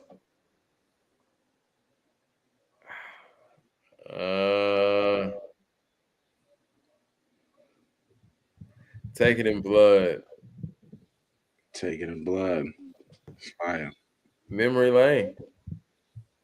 Life's a Bitch is there too. I mean, and I hate to be so Illmatic heavy, but these songs are just that great. These are all-time songs from anybody. We put these in anybody's catalog. He just has a great catalog, man. And yeah, his 90s catalog shows it too. And now he's growing. Oh yeah. In the chat, someone mentions Nas rapping like a producer. Now the question about his beat picking ability after the classics, the first two classics, right?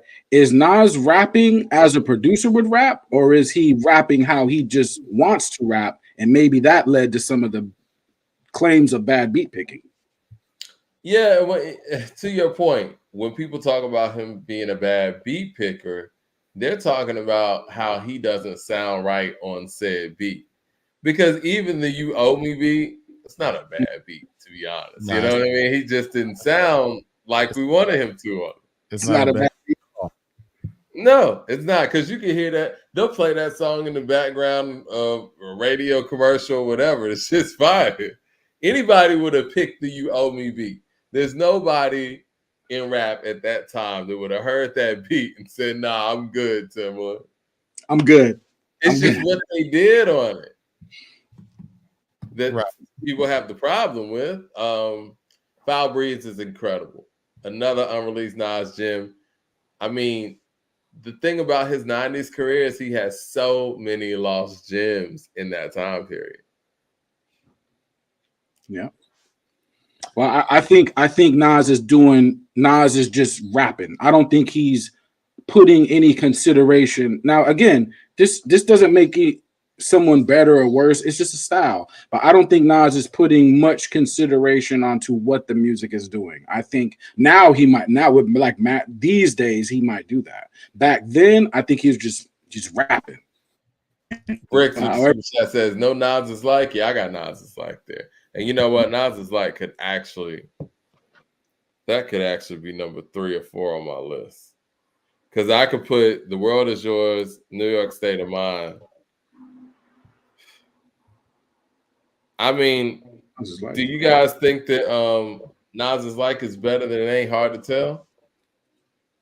I would say, because I know. I would say no. I would say no. Do I enjoy Nas is like more?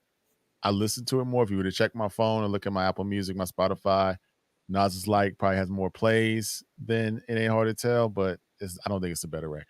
I mean, technically, I guess it could be, right? But I think that It Ain't Hard to Tell just has the intangibles, man. It just sounds gritty.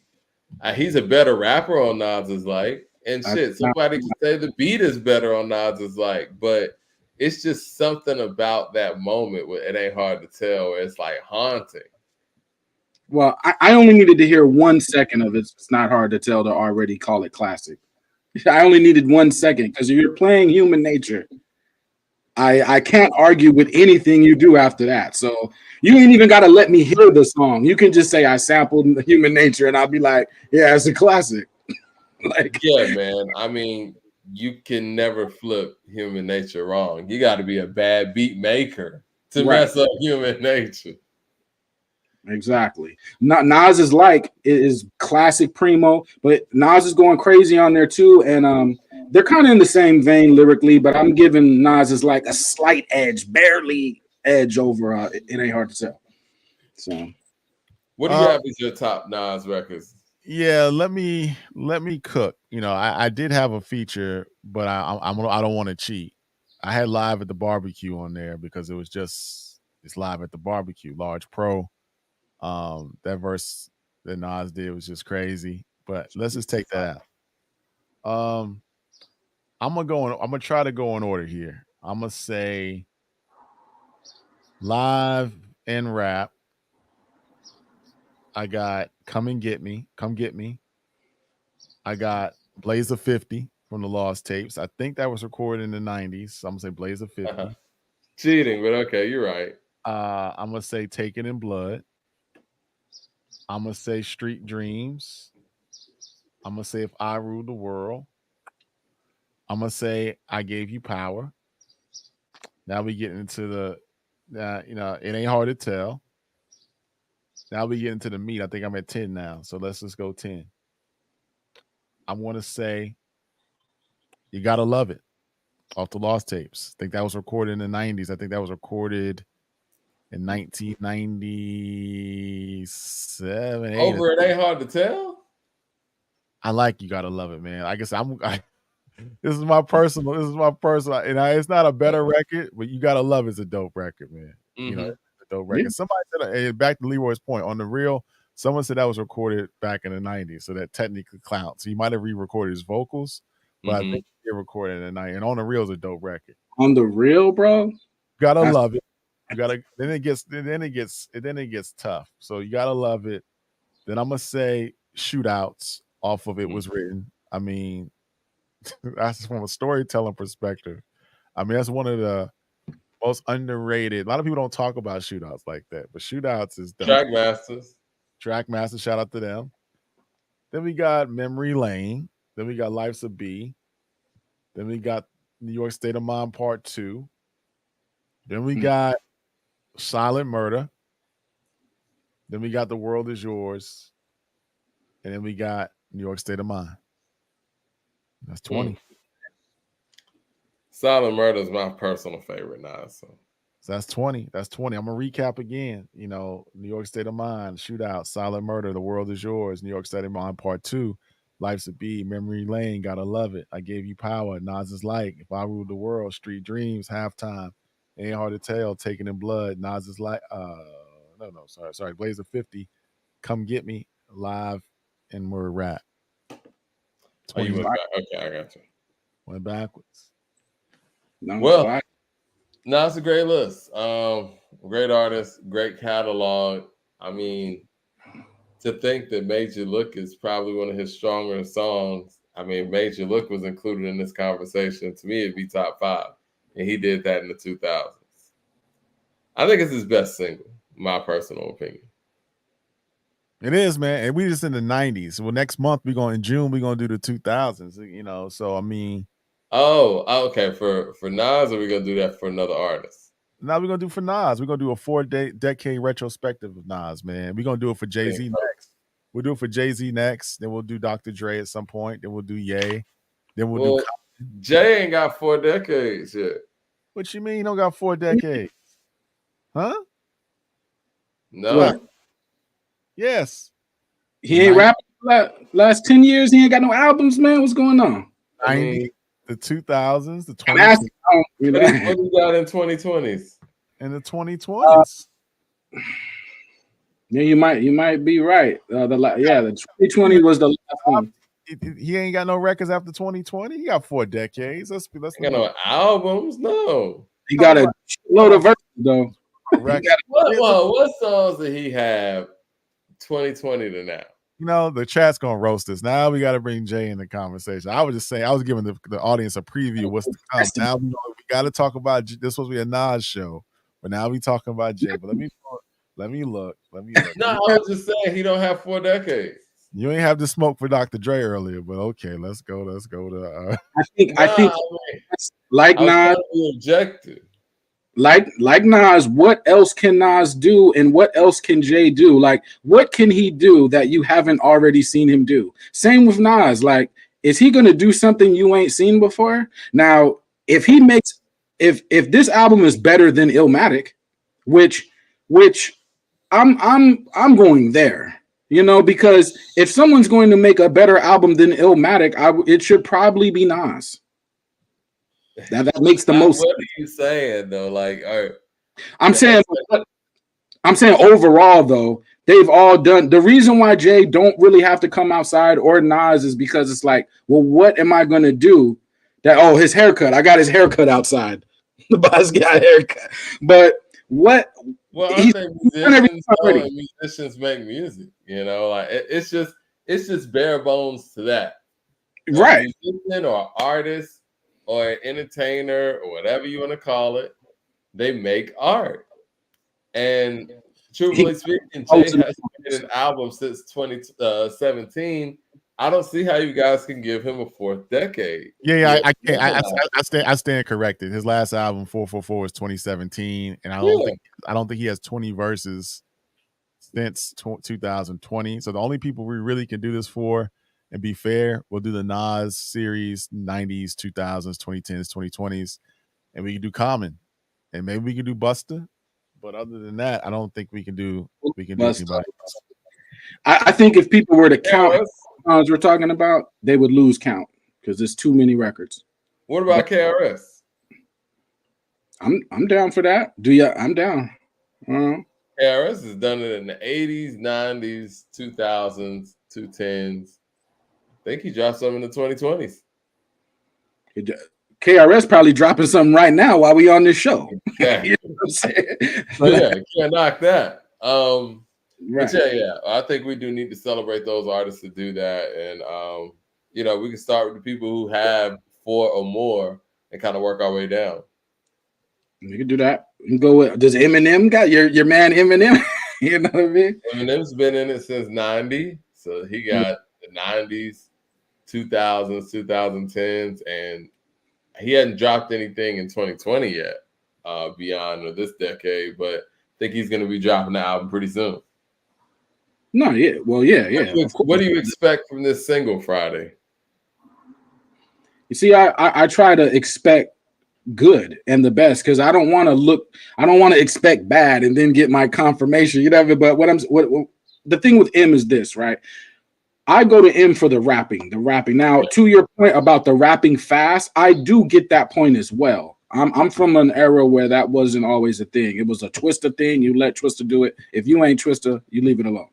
Okay, but I'm looking forward to it, and but Eminem does his thing, and it's like I think people should jump out of what they're used to and go into Eminem's world and listen from Eminem's world because you guys know what everybody knows. What his job to actually, do the opposite. Like come into your world is what you're saying? Yeah, I mean, to a certain degree, reach out to the point where people are able to relate to their artists.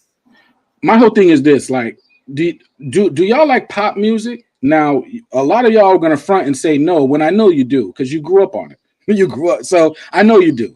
So, what makes something pop music? What makes something pop music is the taking of popular sounds, putting them in, arranging them in a way to where they are all the popular sounds are pushed up front. You know what I mean? But M, being that M is from our world, I don't want to exclude him from hip hop like many try to do. He's from our world, but he's also from the outside world that is not hip hop too. So he's bringing that with him, and we have to sometimes just let a person that is M, like M, M is hip hop dude, but he's a white man. He's not, his perspective is not totally 100% hip hop. It can't be.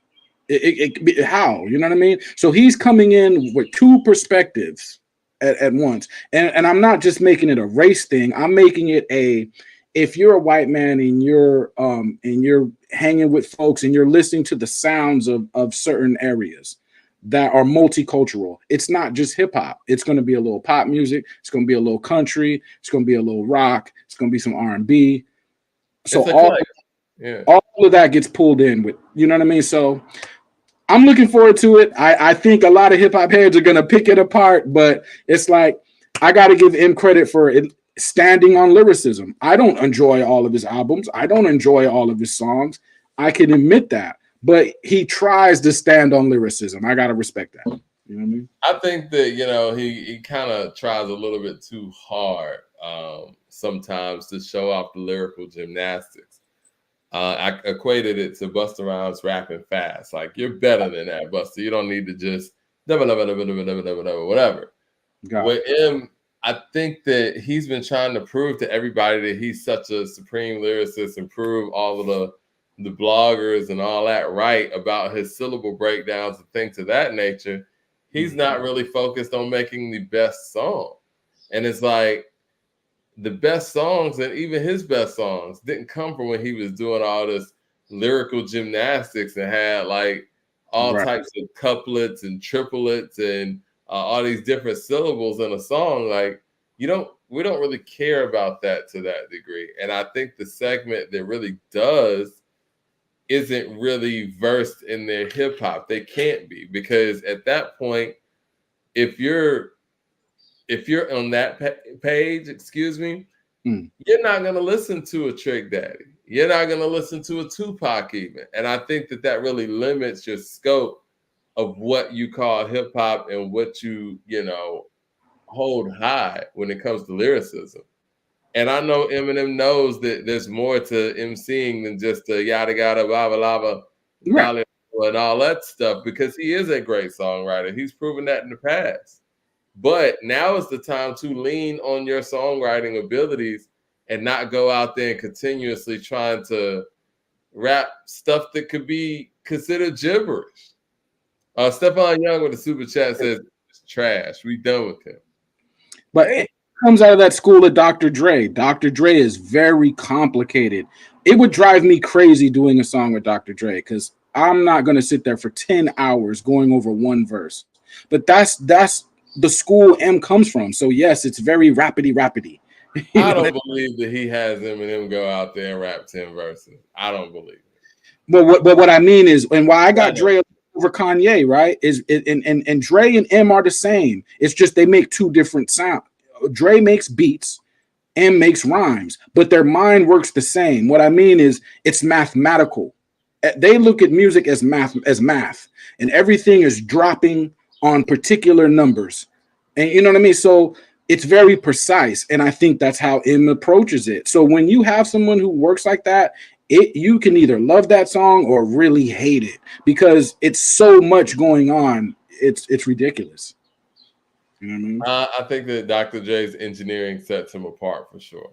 And it's interesting, like everybody on the Chronic 2001, they were all rapping with a choppy flow. Like it was leaving air that was in the beat, leaving it out while the person was rapping. It's like I got these hoes clapping their hands, stomping their feet.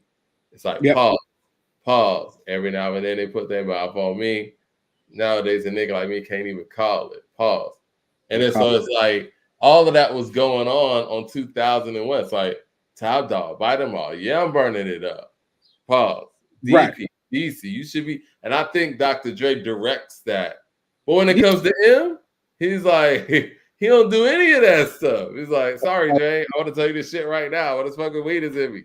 It's like, he doesn't direct him in ways that he does everybody else. So I don't believe that Eminem goes out there and has to record 10 of the same verse over and over, like, you know, those stories we hear about Dr. Dre.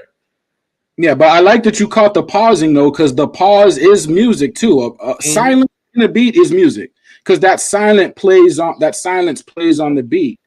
So you know, with M, maybe he's not doing, you know, verses for all the hours, right? But I think with him, it's the transition from verses to hook and then hook back to verses. I think those are always interesting transitions for him. You know what I mean? So I'm surprised that even when Dr. Dre was producing for Busta, that he didn't kind of lean into. Well, I guess Eminem wasn't rapping fast at that point. I was gonna say he could have utilized some of the things that he, you know, worked with M on and kind of translated them to Busta. Even though Forgot About Dre is before Break Your Neck. So right. I mean, but these two guys, Dre and M and Kanye, but they're all so super strategic with their music. I think it's just built to either love it or hate it. Like, you know, it's too much going. It's not just beat rap.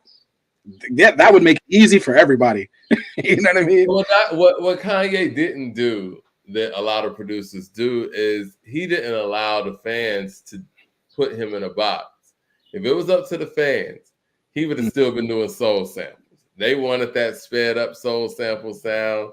You're a soulful dude, yada, yada. And basically, man, what happened was he was able to go the other way as an artist, and that made him a better producer. But in the minds of other people, sometimes we hold somebody else who does what we want them to do higher. No, I get it. And Kanye, I'll give him credit for that. A credit for always changing and changing at the height of your style. Like change your style, like, and it's okay. But people in the chat, they're not agreeing with me. I don't know if y'all ever heard an M album, but there's a lot going on. If y'all think that's some simpleton music, what do you mean simpleton music? I mean very simple, like beat rap. Well, I mean, I guess, where's the complexities? Not him. Where do you see the complexities in Eminem's music? And this is why it sounds like it could turn your ear off, because I'm gonna explain what's happening. First, the beat, and the beat is already pulling from probably pop rock and hip hop. Then it's the verses that are probably conceptual. Then there's probably 3 of them. Then the hook probably plays on the conceptual verses. There's probably also a twist in there by the 2nd or 3rd verse. And there's all the punchlines, similes, metaphors, double entendres, scheming. All of this is going on within the span of about 4 minutes. That is a lot. I mean, that is a lot, bro. But you know what? It kind of just goes to show you how we underrate the I can't even talk.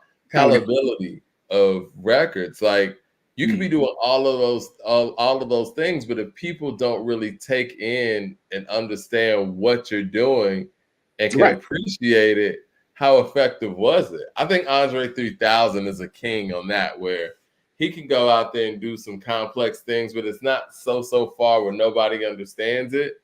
It's like he makes it very palatable. Everything that he does and everything that he brings from a futuristic, funked out, imagery and even sounds, he makes it where people could take it in because he kind of breaks it down where you're not too complicated. And I think M's getting to an area where he's just trying to be so overly complicated that it sounds like noise.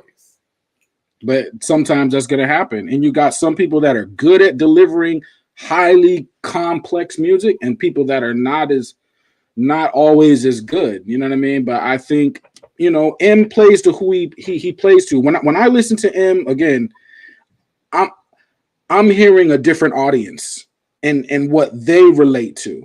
So I can understand what's going on. And I'm not, one is not better than the other. One's not more hip hop than other. But if Raekwon comes out with an album, I understand the sound of that. If M comes out with an album, it's a lot going. It's more than just us. It's another group and their musical sensibilities intertwined with that. And it's difficult, man. It's very. I could not write a song like Eminem. I'm just gonna be clear. It's too much going on. Like, you know what I mean? Really? I mean, what songs are you really talking about? Because at first I'm thinking you're talking about sonics, you're talking about genre bending, but it sounds like you're actually talking about his delivery and execution too. Like, what songs do you think would be that difficult to execute on? Because he doesn't have he has a unique voice, but not a strong voice, I would say.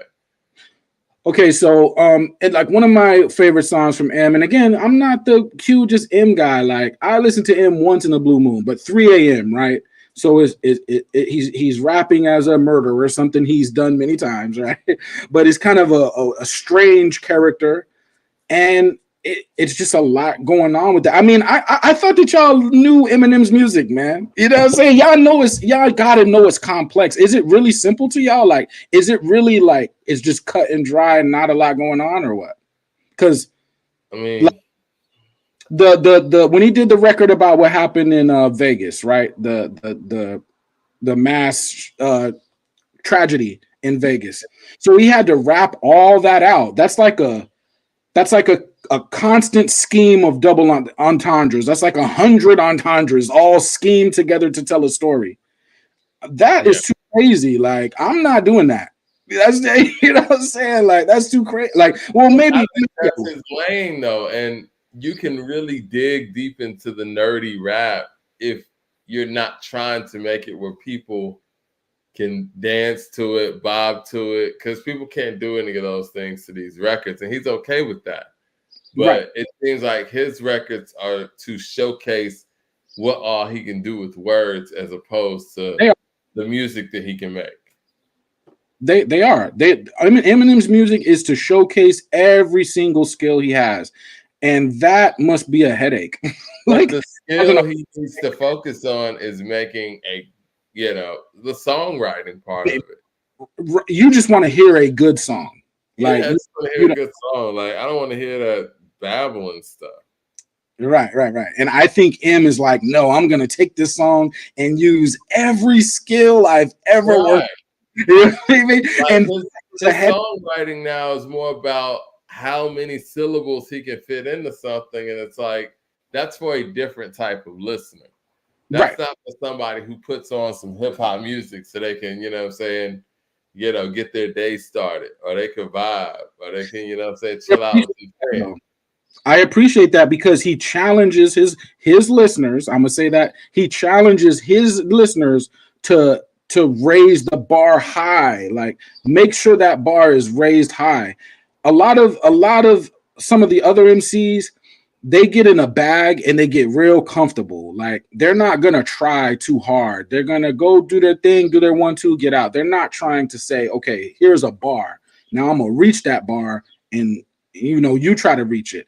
M is always trying to push like a bar. You know what I mean? So that's extremely difficult to me. I know people going crazy in the chat right now, but that's very difficult as an artist to always be trying to push a lyrical bar, like extreme lyricism, Well, I mean, I hope we hear that on Friday. And Okay. I definitely think that, I don't want to say the stakes are high, but yeah, I mean, you just got in the Rock and Roll Hall of Fame.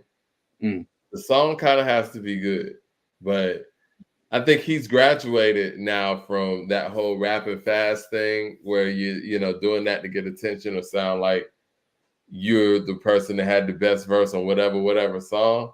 You're Right. past that. Go out there and make some really dope songs because his catalog needs it.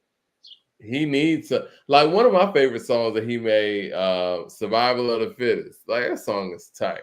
Make more of that. Yeah, no, I think he does some of that though, like his last music to Murder By or something like that, and then Kamikaze. I think some of them songs are just beat rap. Like he get in his Black Thought bag and I'm just gonna bar you, but it's not showcasing all the different techniques he could do with bars, but it's just dope beat, dope rhymes, and that's the only point of the song. Like it wasn't a concept, it wasn't a message, it wasn't a grand hook, it was just dope beat, dope rhyme. So I think he has some of that in there too. You know what I mean? Yeah, I mean, we'll see. I mean, because again, we got to see where these beats come from. Is he making the beats or is Dre involved? And if Dr. Dre, that's the other knock against Dre, in my opinion. What's that? I don't think he maximized on Eminem's abilities when it comes to making albums.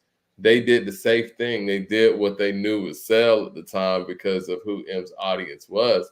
I don't know if as a producer, he really pushed M to make a Doggy Style level album. I mean, even when you think about Get Rich or Die Trying, like that's just leaps and bounds better than anything M made. I don't understand the Get Rich or Die Trying talk. Now I understand the moment. I understand the moment. But the actual music, I understand what 50 is doing. But the music itself being one of held up like it's the greatest thing. And I could do the same with Slim Shady and Get Rich or Die Trying. 50 Cent comes in the door with Get Rich or Die Trying already 85-90% finished. It comes in the door with Slim Shady already 85-90% finished. So Dre, he doesn't really have a lot to put into something that's already 90% done. Now I do still get your point, but it's different when you got to polish it up, though. That's the other thing we need to find out as investigative journalists. I need to hear what these records that people say, let's just say Daz made Doggy Style. What does Daz's version of Doggy Style sound like? And when before Dre goes in there and puts his sauce on it, and I think that when people hear that, I think people will understand a little bit more. Now I haven't heard them, but I've heard demos before, like back to Michael Jackson and Quincy Jones. The demo for Human Nature is beautiful, but it ain't what we ended up hearing. Yes, nice. And so. It's one thing to write and compose something from a raw, level, but then hand it over to Quincy Jones or hand it over to Dr. Dre, and you got this shit shiny. And I'll tell the truth, when it comes to Scott Storch stuff, creative career Scott Storch has had, he does not have one beat that is better than Still DRE. So Dr. Dre did something. Oh yeah. Oh, of course. Like Dr. Dre listening to a demo before and like it's like you don't go to Dr. Dre to work on an album.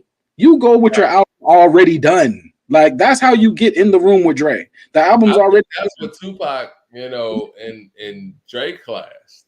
Because like you said, Pac had notebooks and stuff.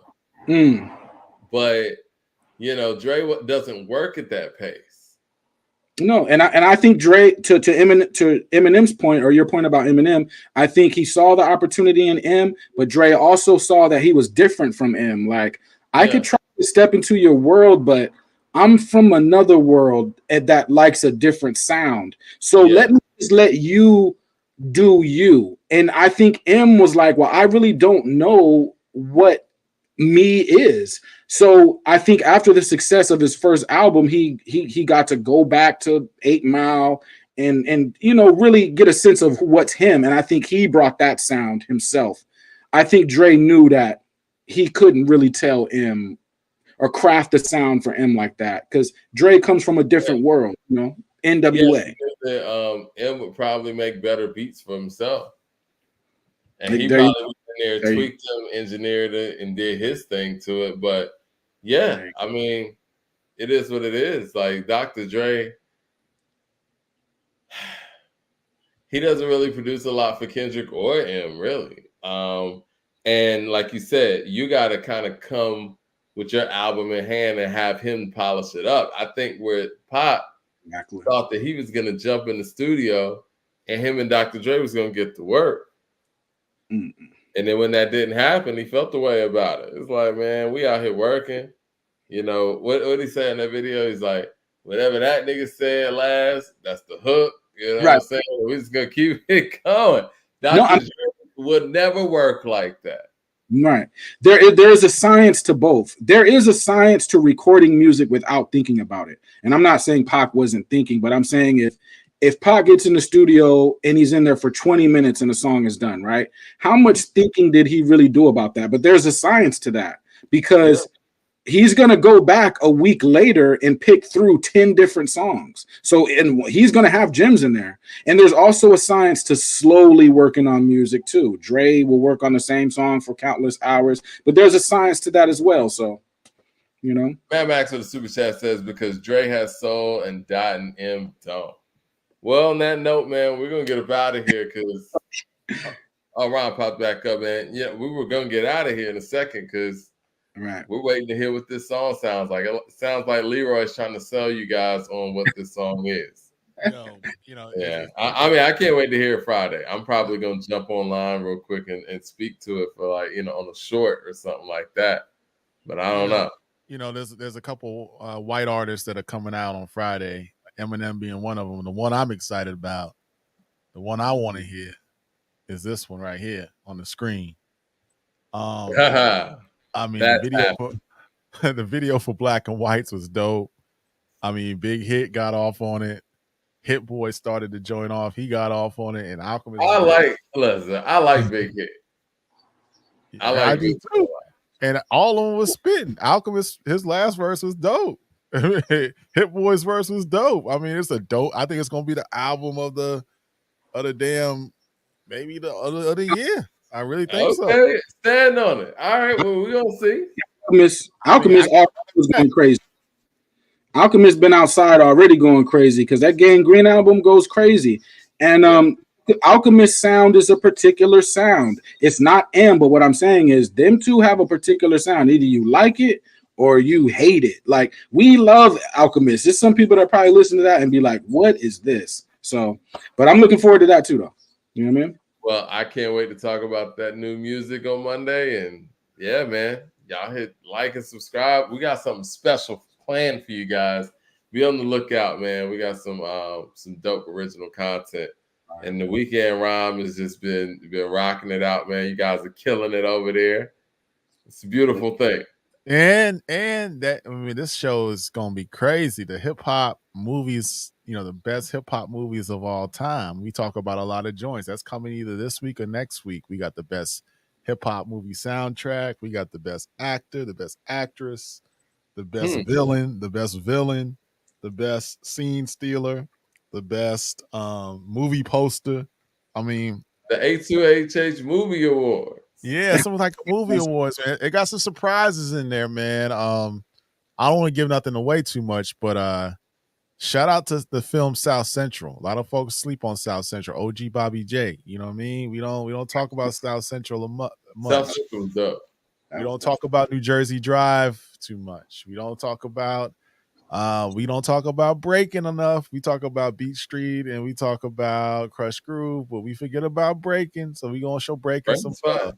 We gonna show even we gonna talk about movies that even inspired hip hop. I mean, I think The Last Dragon, even though Barry Gordy they styled it like an R&B joint, had Vanity in it, but The Last Dragon is a hip hop movie. You know what I'm saying? So we got a lot of joints to talk about, man. We got a lot of joints to talk about.